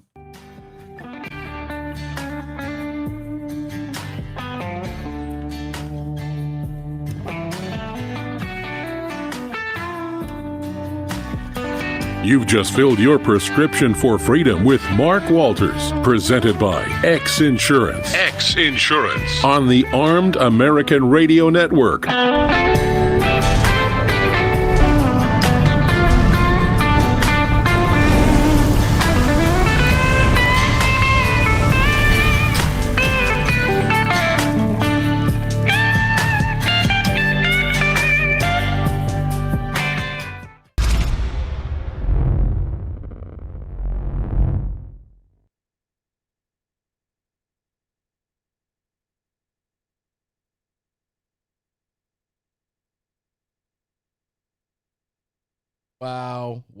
Wow. Just phenomenal radio with Carl. Phenomenal radio. And as he said, he'll be filling in for Dennis Prager tomorrow. That's awesome. God bless him. Hope you guys enjoyed that hour. That was a tremendous amount of fun. Always fun to do radio with somebody like Carl. He is a pro and a great guy.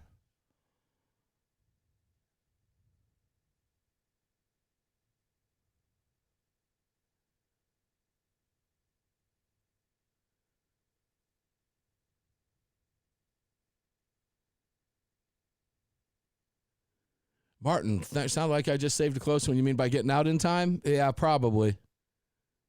I could have kept going.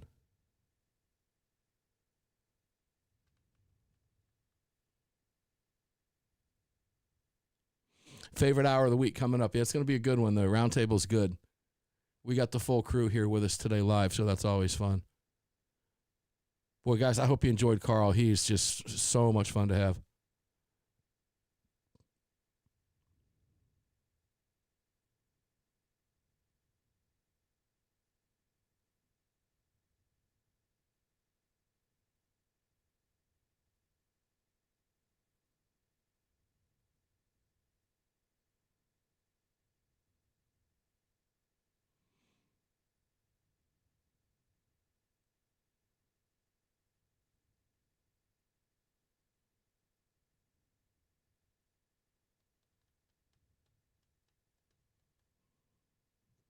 You guys want to hear some great music?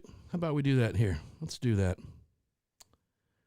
Let's do some really, really, really good music for you. Play something fun for you.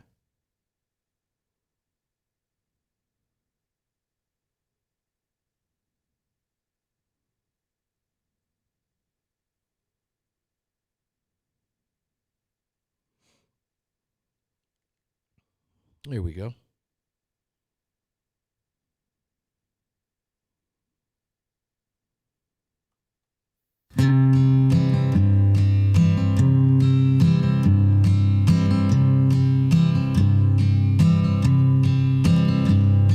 Well, I don't like you, and you don't like me. We don't like each other, it's plain to see. But I've got a pistol, all you've got's a knife. You better move on if it ain't worth your life. Now that girl on the bar stool, she ain't your kind.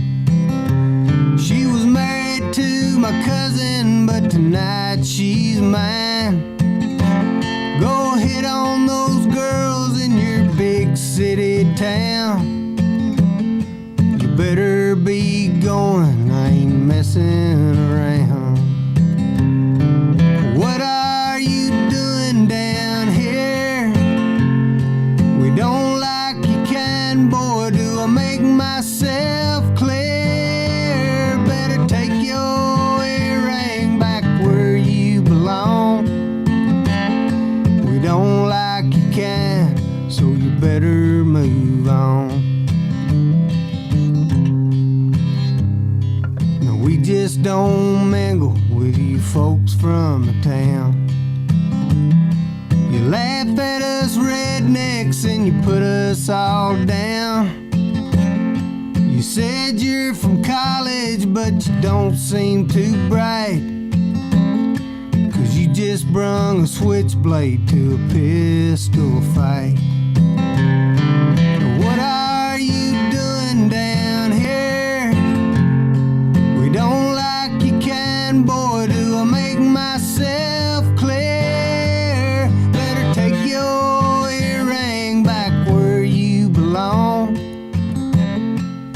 don't like you can, so you better move on.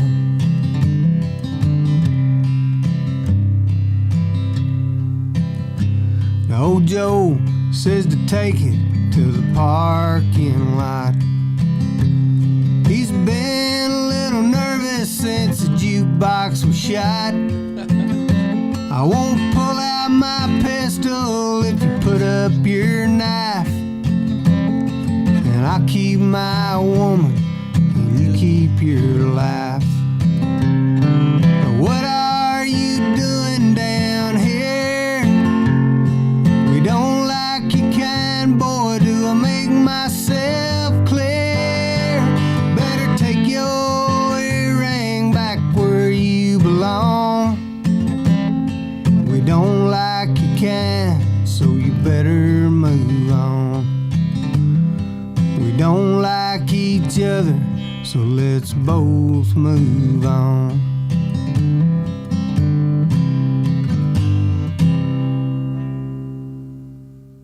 Gang's all here. Roger that.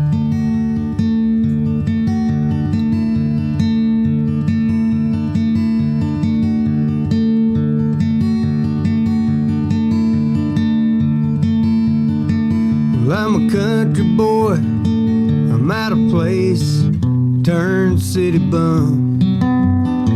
A good day to me is getting by.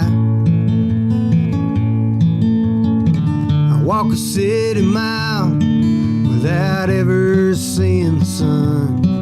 There's no need to reach for stars when you can't see the sky.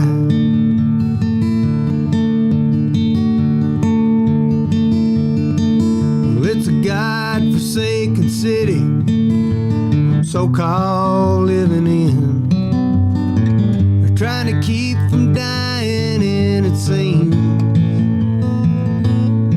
Hope I never have to learn to breathe this dirt, death, and sin. Here and now is just my prison, but someday is my dream. Someday I'll go back to Kentucky and breathe that cool green river air. I hope and pray that I get lucky and go back to God's country. That's my only prayer.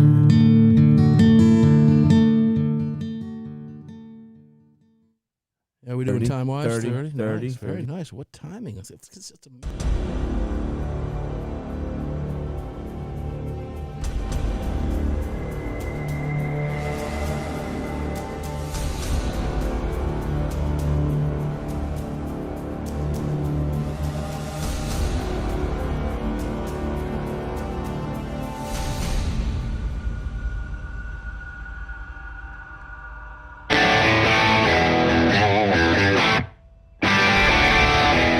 This is Armed American Radio.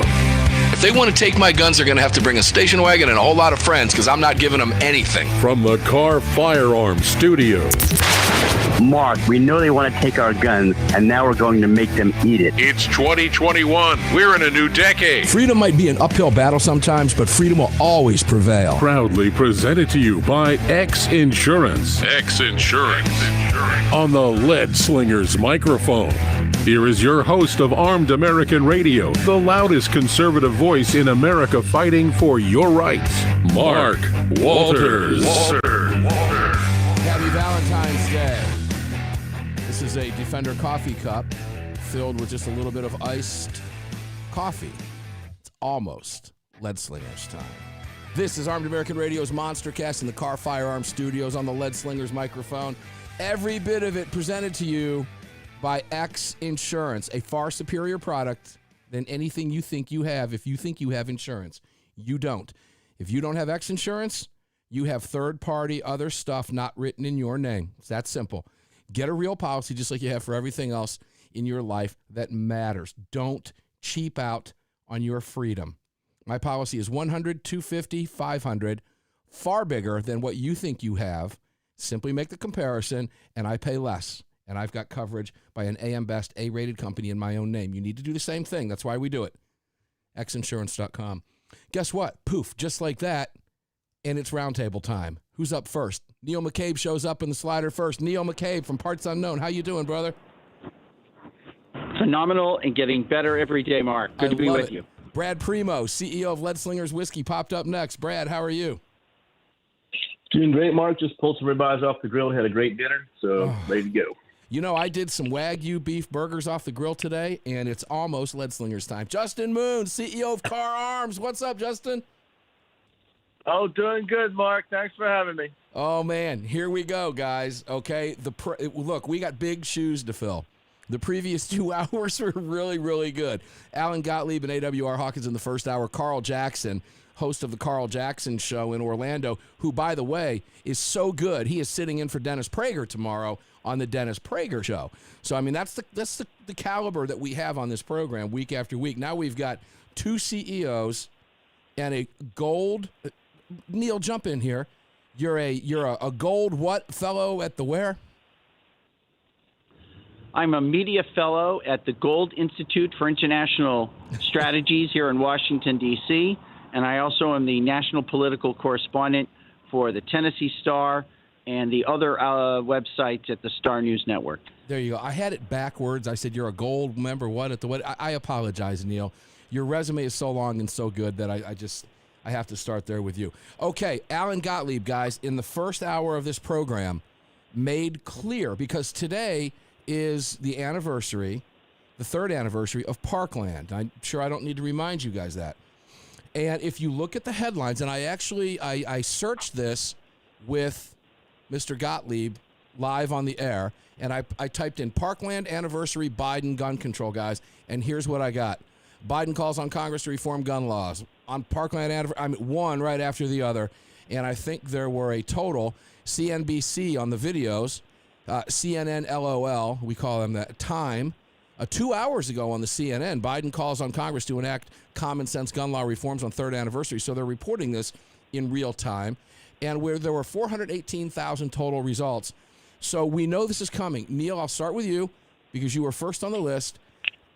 Alan Gottlieb in the first hour, in the second and third segments, told us that he believes, based on the meeting that Biden had with all of the gun safety groups, meaning the gun grabbers, Brady, Moms, Everytown, all the Bloomberg cronies, that he believes the push for gun control is going to be coming from the White House this week, hardcore. Your thoughts, Neil? Oh, absolutely. And I think that a very interesting thing, I don't know if people were following the second annual Trump impeachment follies, but the Democrats seem to all agree that let's just end it now this weekend. And when the House managers wanted to call witnesses and extend the impeachment trial for another 2 or 3 weeks, basically Senate Democrats, and I'm suspecting the White House, threatened, cajoled, and coaxed the House managers to shut it down because they did not want to step on the messaging that they had lined up for today and forward regarding sensible, responsible gun safety legislation. Okay, that's interesting. Brad, let's go to you. I had not even put 2 and 2 together on that. Brad, I thought that the reason that the House managers did cut it quits, and we'll go back to Neil and Justin on this as well, keep this conversation alive for a minute, was because they didn't want Pelosi, Maxine Waters, and the rest of these lunatics being called as witnesses for their own hateful statements. But Neil, as he always does, I'm telling you, it's going to wind up proving itself out. This is their message for gun control is coming. They didn't want to get off message and extend this for a few more days. What do you think about that one? No, I think it's an absolutely correct, assessment of the situation. We have an anniversary of a national tragedy. These people have shown they love nothing more than dancing in the blood of victims. And, it's going to be a huge emotional appeal. If you notice the language using, common sense gun control. It's always going to be common sense gun control. They're going to act like anybody who's opposed to it is, a right-wing lunatic or an extremist. Just the same way they want to paint gun owners as terrorists nowadays. It's coming. We knew it was coming. anybody out there, I mean, there's people that we know in the 2A community that have been acting like it's not going to happen, or there's a chance that it wasn't going to happen, and that somehow our best bet was to ask these people who promised that they were going to try to take our guns with, hell yeah, we're going to take your AR-15. They thought our best bet was to ask these people to not do what they promised what they were going to do. We knew it was coming, so it's here. Like, the fight's on. Justin, your thoughts on everything you just heard from Neil and Brad? Because sad to say, they're right. Well, you know what they've been talking about. They've been talking about rounding up all NRA members, gun owners, anybody who voted for Trump in the re-education camps, and it's going to be a little bit difficult to round up people who are armed. So they're definitely going to come to try to take our guns. I think that what their purpose is very clear, but I think another issue for us to be really concerned about is that we know that if there is an election 2 years from now, the midterm elections, that the Democrats will lose the House, and I think they would want to try to trigger some kind of event to impose, a full-blown civil war or martial law on this country before that election happens and they lose power. So I think we are under the clock. They are coming for us. There's no doubt in my mind, that if everything happens the way it should happen, the Democrats lose the House. There's no question about it. And, Neil, I'm going to circle back to you, that I think the Democrats know, based on what happened in November and the dismal showing they had in the House, but even down in Florida and Dade, Broward counties, where they lost their seats, they know what's coming if everything normal happens the way it should happen, that they're going to put this push for gun control now and not make the mistakes that Obama made when they blew all that political capital on Obamacare. Your thought? Yeah, absolutely. But, of course, we're being ruled from the media. Andrew Breitbart said that the media is more powerful than the government. And so the Democrats are allied with the people who actually run the mainstream media, and that partnership continues.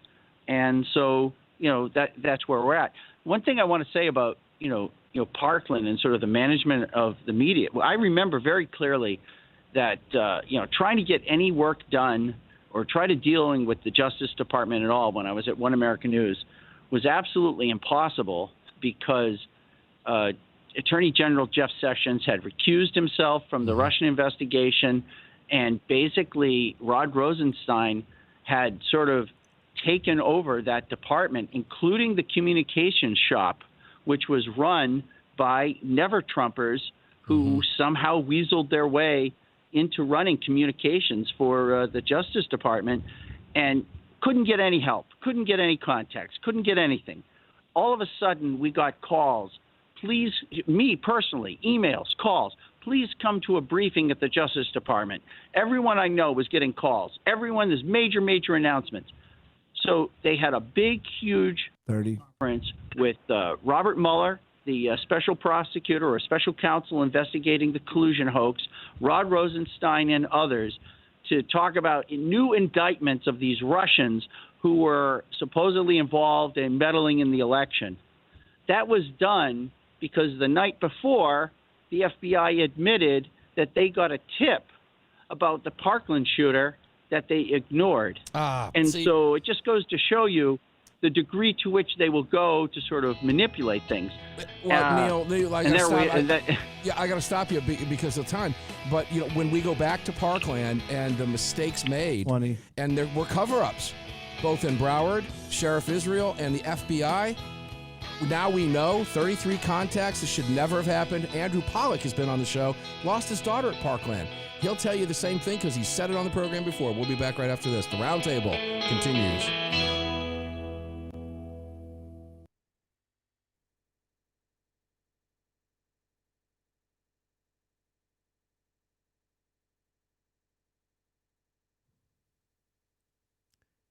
Neil just ties things together so good.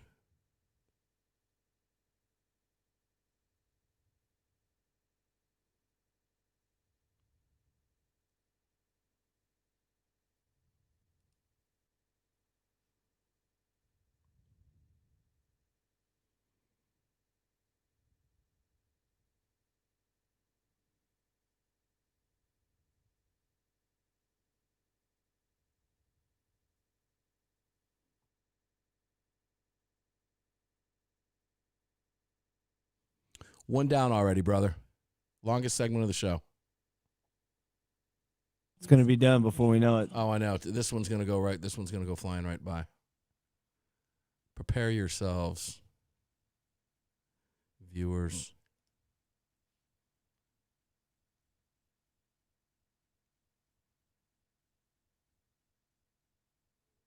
Scott Templeton, so how to short circuit the mainstream media? You're doing it right now, brother.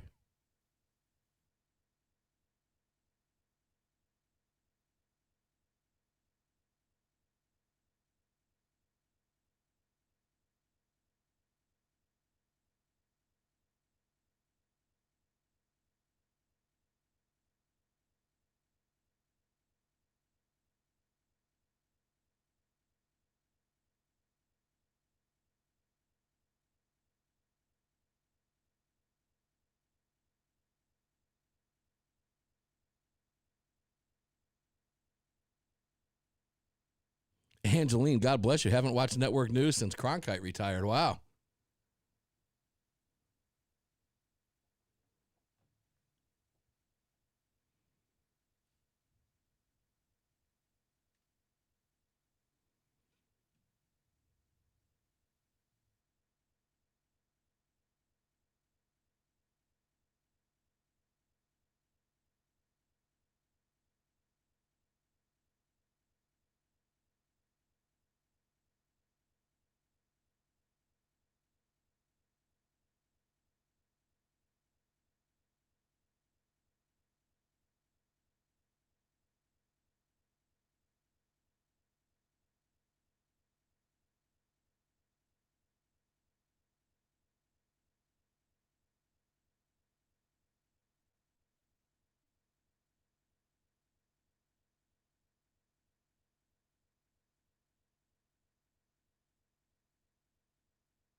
All right, we're close.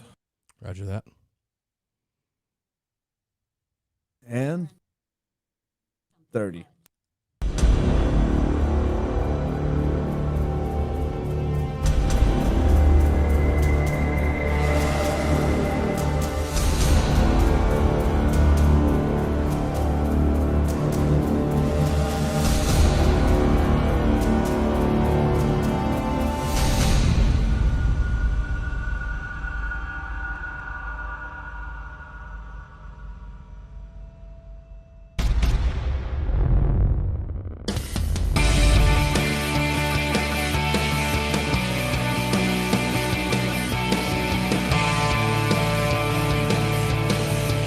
Hi, it's Mike Gallagher wanting to let you know that the crew of the Desperado Sport Fish in Virginia Beach, Virginia supports Armed American Radio and the Second Amendment, and I'm right there with them. Now back to Mark Walters. Indeed, welcome back inside Armed American Radio's Car Firearm Studios. The lead slinger's mic is lit up every bit of this. I'm filling your prescription for freedom, of course, on over 200 and nearly, I think, 250 or even higher stations around the country, and the digital cable radio stations up over 400 stations.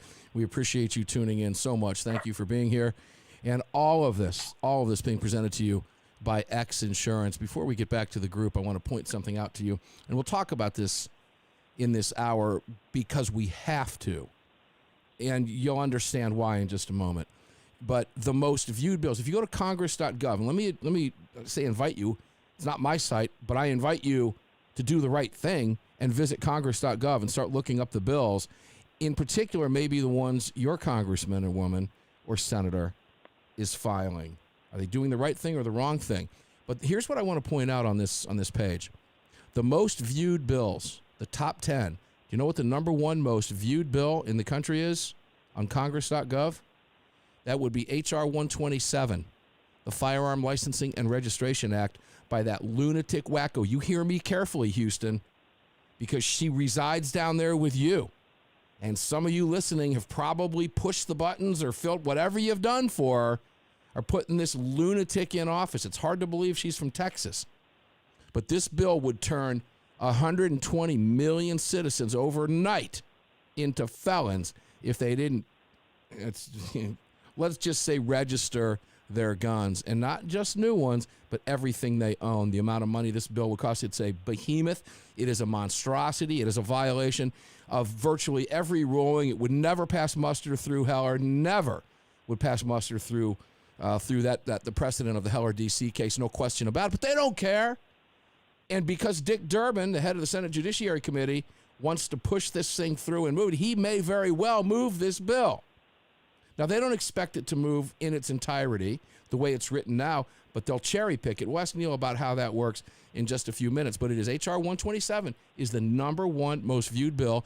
It is the most egregious gun control bill you have ever seen, requiring you to pay the government $800 for insurance, requiring you to get psychological exams to buy ammo or firearms, requiring you to register every single gun. It's a litany.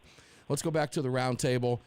See, I'm so mad now, I forgot where I was. Neil, I think we ended with you. Exclamation point what you wanted to say previously, and then we'll move around the table for commentary, please. Yeah, and we were talking about, the statement that the president put out today. I'll just read briefly from it. He says, today I'm calling on Congress to enact common sense gun law reforms, including requiring background checks on all gun sales, banning assault weapons and high-capacity magazines, and eliminating immunity for gun manufacturers who knowingly put weapons of war on the streets. We owe it to all those we've lost and all those left behind to grieve to make a change. The time to act is now.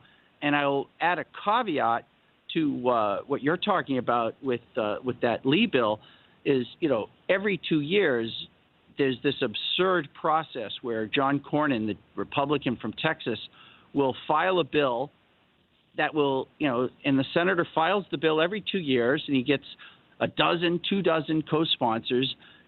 Cornyn sits on the Senate Judiciary Committee. This bill for national concealed carry reciprocity does not even make it to the committee, so the committee doesn't even vote on it.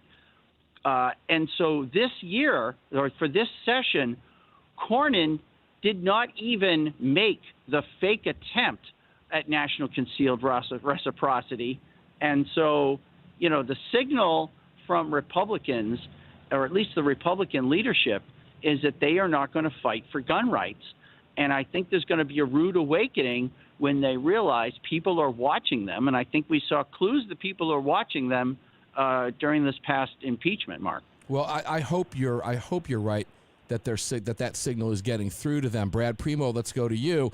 Sheila Jackson Lee's 127, et cetera. You heard what Neil had said. I want to get your commentary on all of that. But I got to ask you before we go any farther.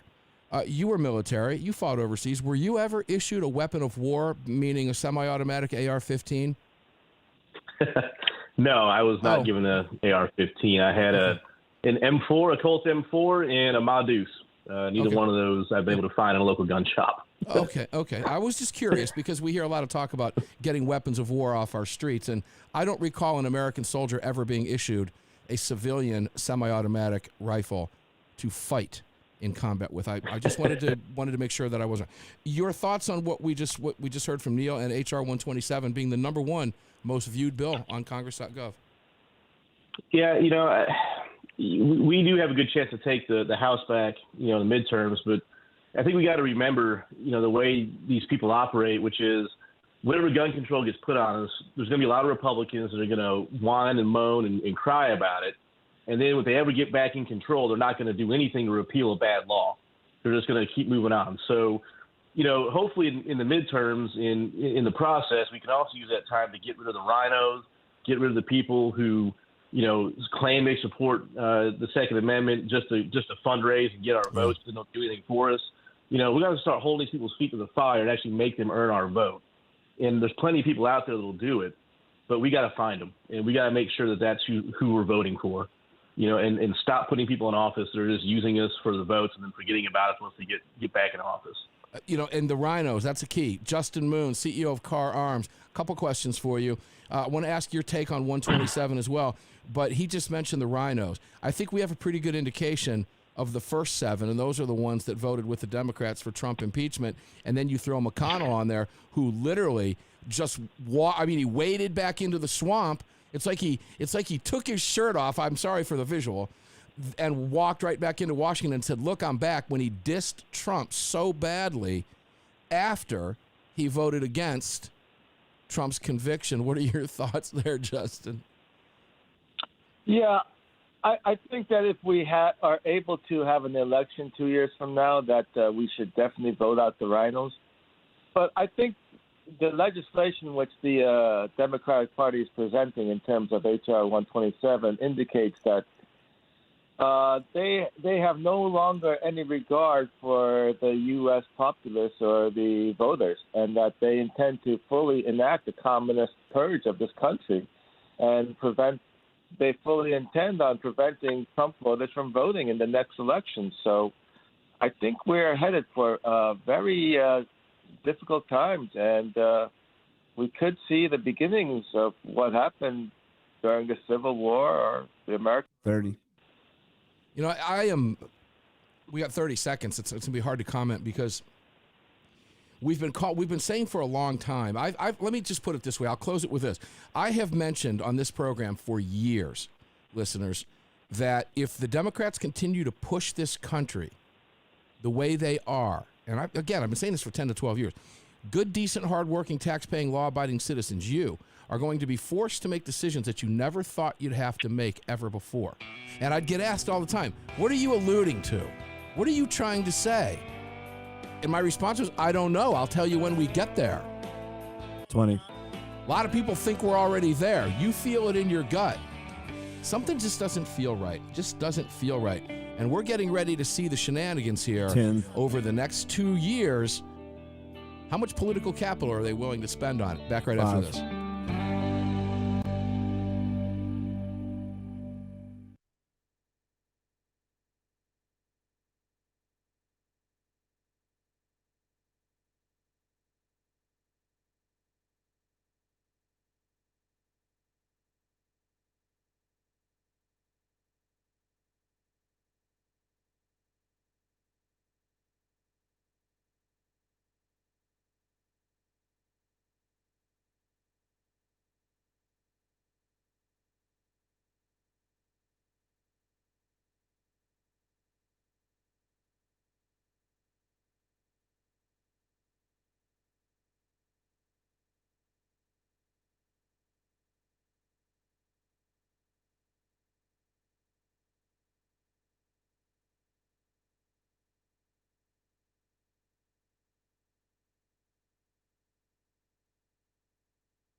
How far are we? So we got about a minute and a half.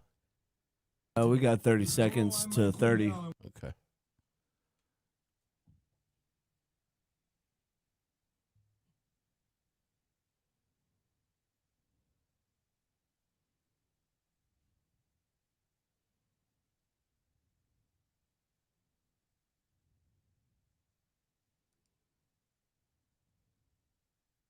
All right, we're close.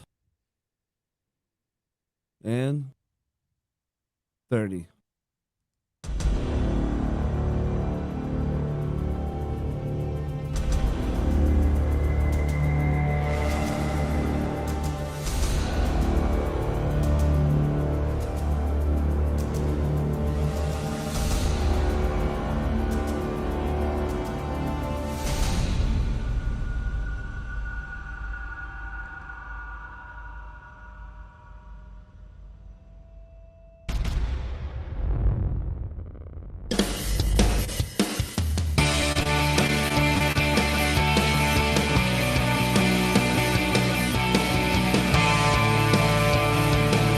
This segment of Armed American Radio is being brought to you by Mike Lindell and MyPillow. Don't forget to use the promo code AAR at MyPillow.com. Welcome back. Let me welcome you back. That rejoiner that just came in, MyPillow. Let me briefly say this.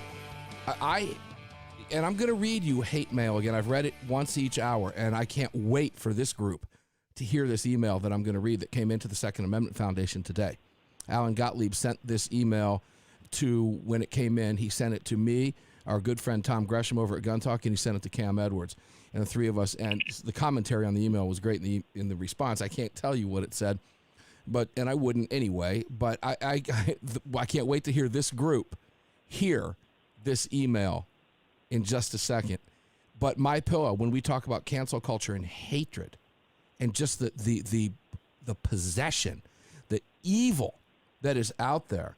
All you've got to do is go to Twitter. Twitter is just a cesspool of hate.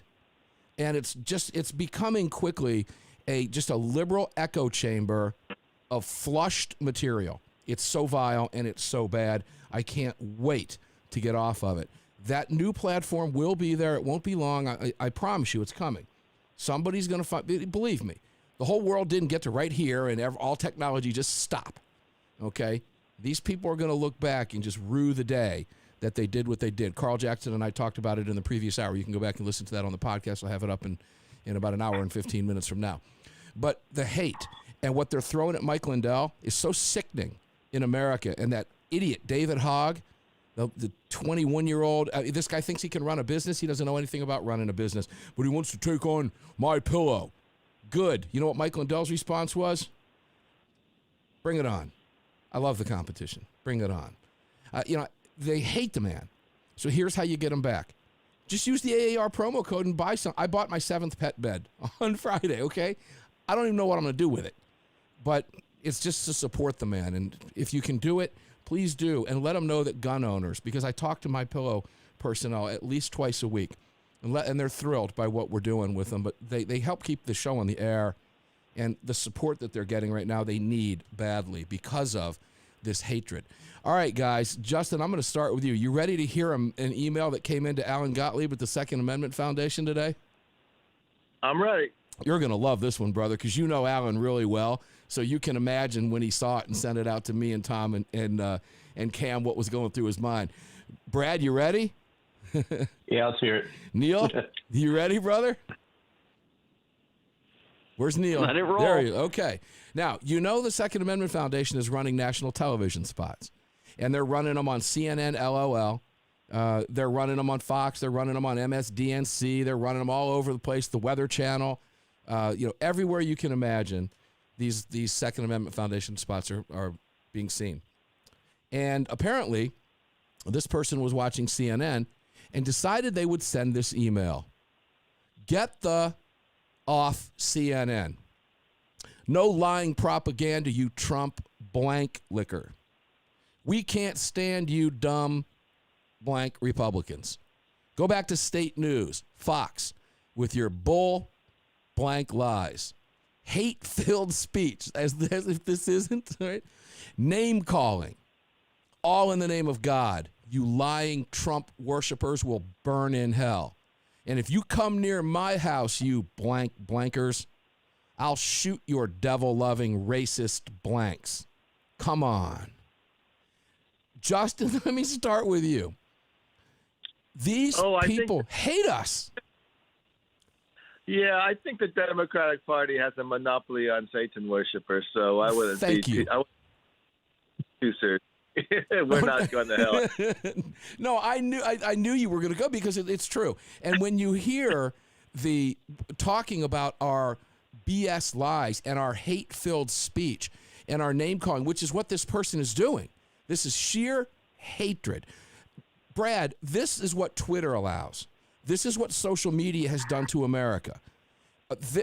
People who would not normally ever say this to someone at work, who they disagree with politically, prior to these types of platforms, this is proof positive that these basement-dwelling scumbags, I'm telling you, this is the hate this person truly feels within them. And it comes out because of social media. Your thoughts on what you just heard? I mean, I think it's a feather in the cap for the Second Amendment Foundation. You know, I mean, I've said on this show before, you can tell a lot about a person by the enemies they make. And personally, I would take their scorn and hatred and wear it as a badge of honor, because these are filthy, subhuman communists. I don't want them to like me. I want them to hate me because I hate them. You know, we don't need them. You know, I love that. I love this saying. I think you're going to start hearing me use this a lot more on the show, guys. But if you're taking flack, you know you're over your target, okay? And for Gottlieb and the Second Amendment Foundation, I mean, look, we know who the audience is on CNN, right? CNN LOL. I love that. You know, I saw that on, of all places, social media, CNN LOL about Jim Acosta. But nonetheless, Neil McCabe. Yeah, come on, man. You communicate for a living. This is sheer hatred. And I feel sorry for this person that I'm sure walks around with this every single day. And I would bet you money that while they may feel certain things, if they didn't have the avenue of social media and email and all this crap, I would love, and here's how stupid these people are, guys. If I wanted to right now, I can tell you where this person lives, their cell phone number, their full name and address, their IP address, and through just a little bit of digging, where they work and how old they are. 58. Neil, this is just hatred, brother. You know, but you know that's the kind of hatred that's attributed to the right side of the aisle every day, and frankly, you know, that's the kind of thing that would get somebody on the right arrested, fired. Certainly would be part. You'd hear that the Pentagon was investigating how this person was able to enlist in the military. You know, frankly, I think that I mean, regardless of politics, I think that borders on some very illegal threats.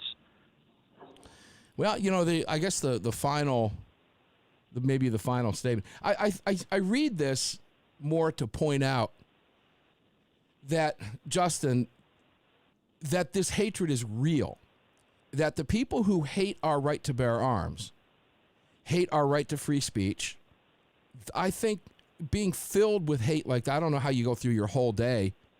You can hate something that happened during the day. But people like this, I believe, are just filled with rage and hate. And people like this concern me because of that final statement. Clearly, this person, at least according to this email, has possession of weapons. Justin, wouldn't this be something that would be able to red flag that person? I mean, you would think it would, right? Well, I think the hatred which that person expresses shows the radicalization of the left, that they fully intend to carry out the standard communist revolution in America, which requires the purging of the population and murdering about 50 to 70 million of us. Well, you know, when you see stuff like this, Brad, it gives pause, because there are people out there. I mean, this person said, if you come near me, I'll shoot your devil-loving racist. I mean, this is what they think of you. We absolutely have a right to be concerned about this. Isn't this, I ask you the same question, isn't this something that could have somebody red flagged under the red flag laws that I've seen anyway, right?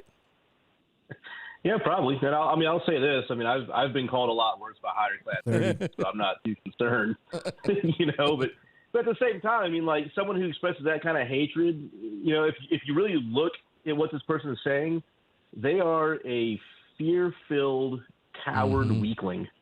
I see nothing, I hear nothing but weakness in those words. A strong person doesn't have to talk like that, isn't going to waste their time telling somebody how much they hate them or making basically hollow threats to shoot them for coming near them. I mean, that's just weakness. That's all it is. Yeah, it absolutely is. People. It absolutely is. That was Brad Primo from Lead Slingers. We've got one segment left. 20. One segment left. That's it. I can't believe it. The hour is absolutely flying by. When we come back, we're going to wrap up this week's Roundtable on Armed American Radio's Monstercast in the Car Firearm Studios on the Lead Slingers mic. Every bit of it being presented to you by X Insurance. Get real insurance, okay? Grow into real insurance.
Kidding me, man? This program's over already? That's not even possible.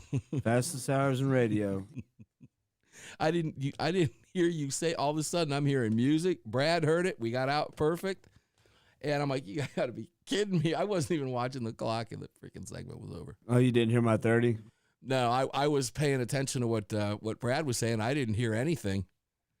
And then all of a sudden I heard the music. And I was just, man, oh, man. Just shake your head. I did. I just was freaking, it's crazy. Just nuts.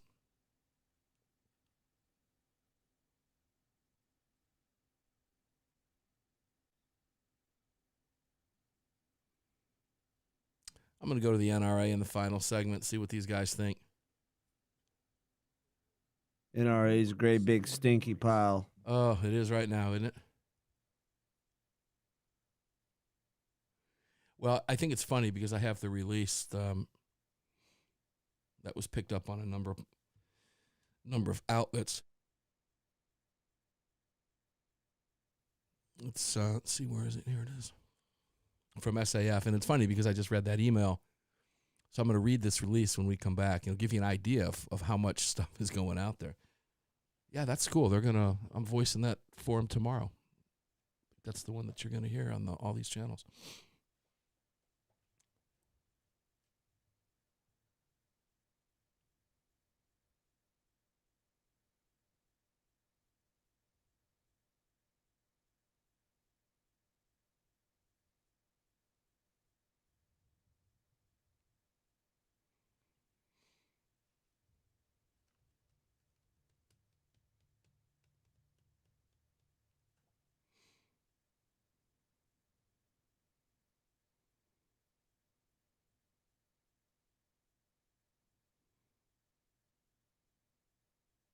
All right, we're close.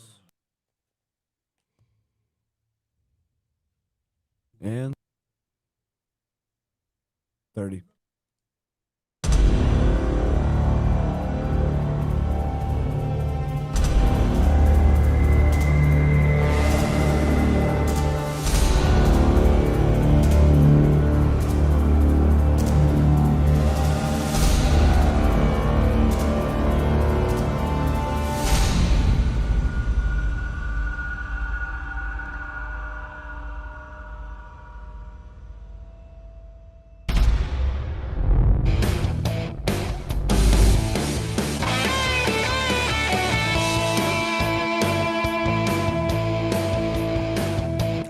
I'm Dr. Sebastian Gorka, letting you know that the Desperado Sport Fishing Crew in Virginia Beach, Virginia supports Armed American Radio and our right to bear arms. Now, back to Mark Walters. Wow, it's hard for me to believe that we're already in the final segment of this hour. Remember, we've done 2 hours of radio prior to this. These are the fastest individual hours in radio, and it just is flying by. Let me apologize for that in advance. I could go on and on and on with you guys today about all this. Lead Slingers Whiskey. This is the Lead Slingers Whiskey Platinum microphone. Please make sure to support them. Visit leadslingerswhiskey.com today. Find your distributor near you and responsibly enjoy all those great products that Brad's company puts out. Second Amendment Foundation, faceplant, okay, SAF.org. We'll take couch change, $5, and we have a promotion coming up. I will be announcing it next week when we relaunch our new Armed American Radio website, and the grand prize winner, one of the prizes that the grand prize winner will get, will be a life membership to the SAF paid for by me personally out of my own pocket for the grand prize winner. And there's other things there too, but I'm proud of that one, believe me, because we're going to have another new life member, and we're going to do it on my dime. MyPillow.com, I've already told you throughout the show. AAR is the promo code. Please support them. $28 gets you a pillow. It's ridiculous, okay? AAR, use it. Support him. Show him gun owners have his back. Car Arms, we're talking with Justin Moon, the CEO of Car Arms, and we'll talk a little bit about some guns and NRA here and stuff in just a minute. Gunbroker.com, if you're listening to the new spots, over 1 million accessories, items at Gunbroker every single day.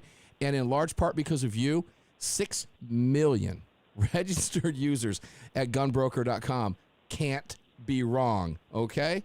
There's big news breaking about Gunbroker. It was made public, but we'll talk about it next week when we get a chance and know a little bit more. And, of course, North American Arms, NorthAmericanArms.com, the little mini revolvers, the finest in the world. DefenderCoffee.com, AAR is the promo code. I'm out now, but that's not a bad thing at the time of night. It is live here on the East Coast at 10:50 p.m. And frontsight.com, frontsight.com/Mark, Dr. Ignatius Piazza fighting for freedom behind the scenes. He's going to be on the show with us next week. I'm hopeful to have him scheduled for you next week.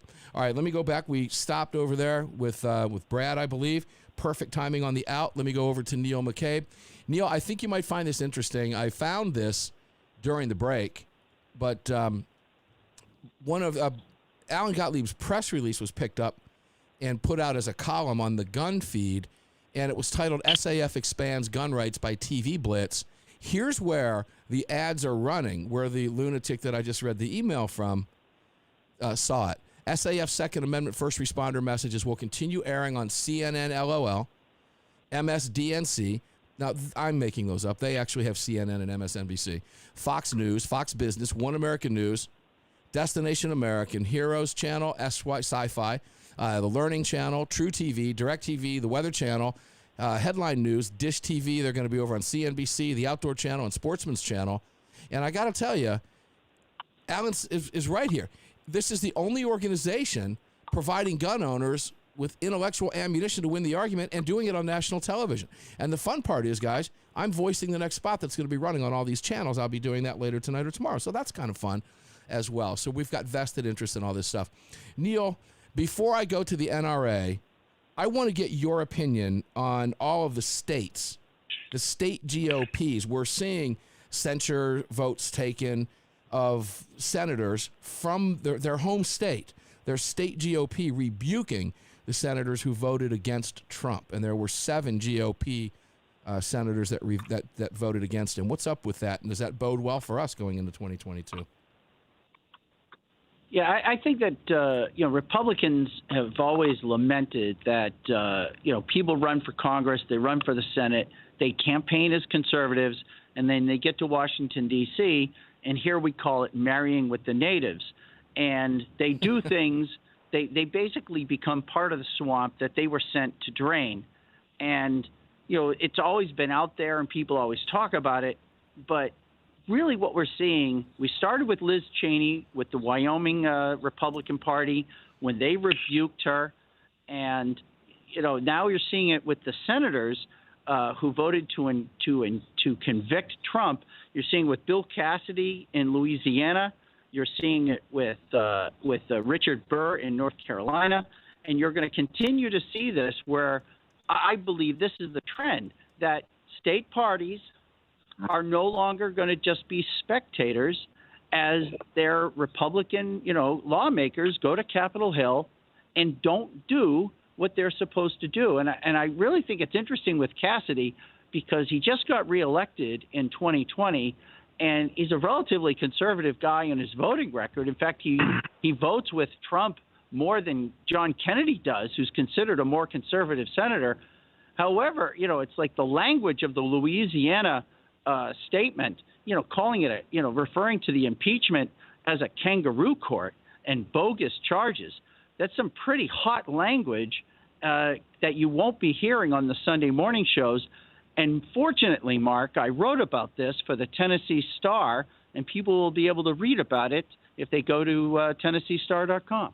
Thank you very much for all of that.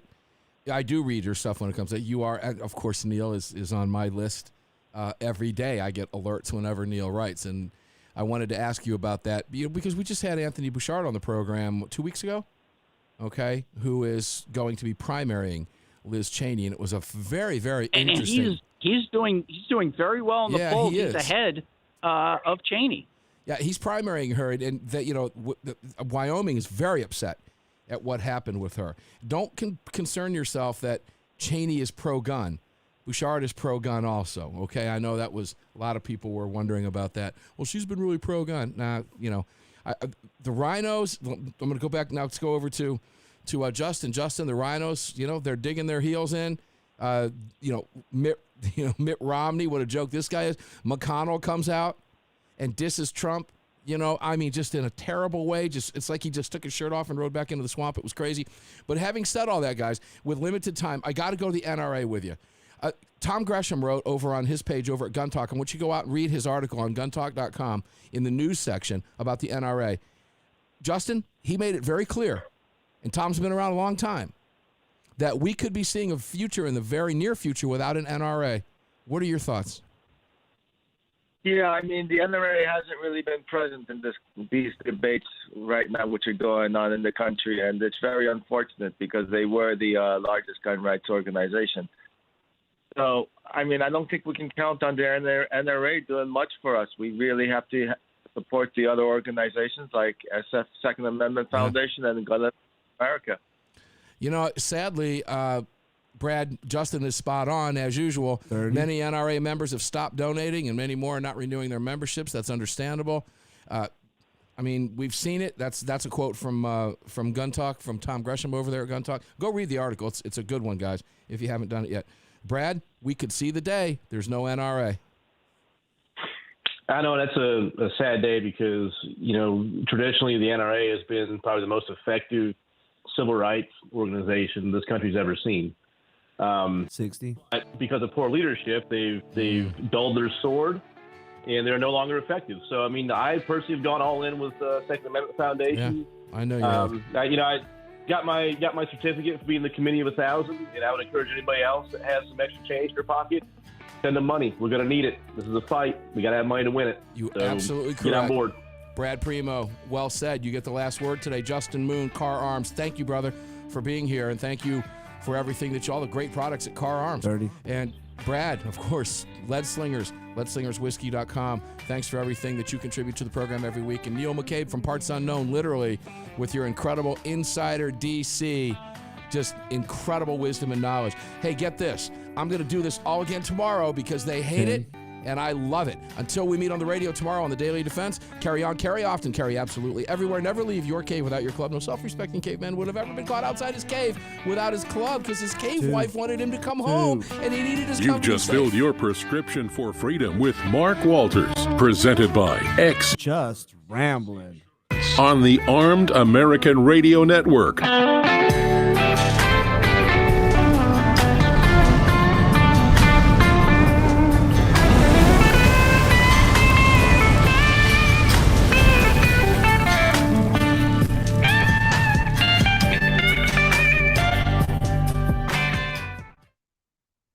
Emerson Knives is the first company.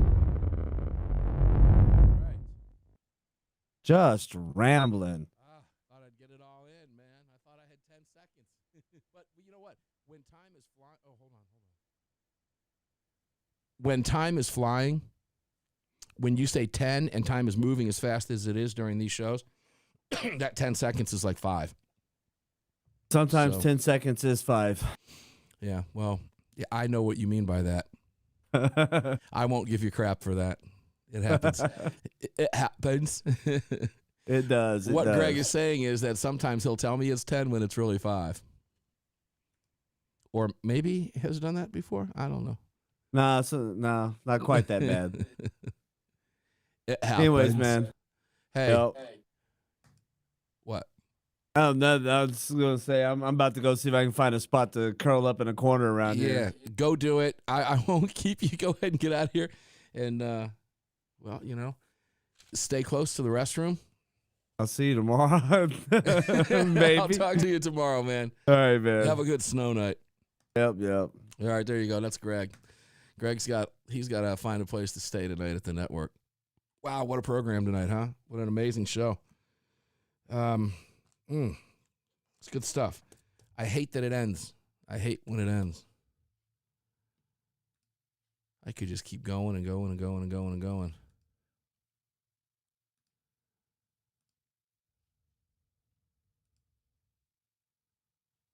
Let's see. No new emails during the program. That's a good thing. That's less work. Let's go over to the stream.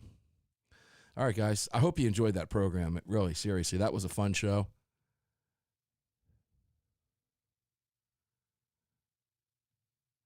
Di says, ha, ha, ha, ha, ha. Tell him, Greg. Now, I know she's talking about the just rambling. Yeah, Vern, need the time stretcher. David Wilcox, 3 thumbs up. Thanks, brother. Greg's love life out of this. Ciao, baby. See you later, Angeline. Always a pleasure. You're welcome, Martin. Appreciate you being here. Hey, you know what? It's Lead Slingers time.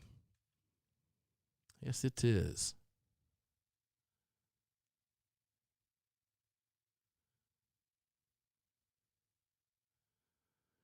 All right, guys, I got to go to work. I have a lot to do. Mondays are long days, and I would like to try to get a fairly decent night's sleep today. And here's how out of touch I've been. I found out tonight at dinner with my wife and my kids that my wife said something about they didn't have to get up early to go to school tomorrow. And I said, what, they're off on President's Day? And she says, no, they're on their midwinter break. I didn't even know it. The kids are off for a week. I said, well, if I'd have known that, maybe we could have gone somewhere, right? You never know. Anyway, you guys take it easy. I love you, each and every one of you. Hope you enjoyed the show as much as I enjoyed it tonight. It was really fun to do. I'll see you on the radio tomorrow. Oh, by the way, the law of self-defense. Andrew Branca, the attorney, is going to be with us on the show tomorrow. He is a fan favorite, and he's written 3 really good posts over at his site, some news stuff about why you might need him and how his services work in certain scenarios. Make sure to check it out, the law of self-defense. Andrew will be with us tomorrow, 4 p.m. Eastern, 1 Pacific. See you on the radio. It's going to be a really good show.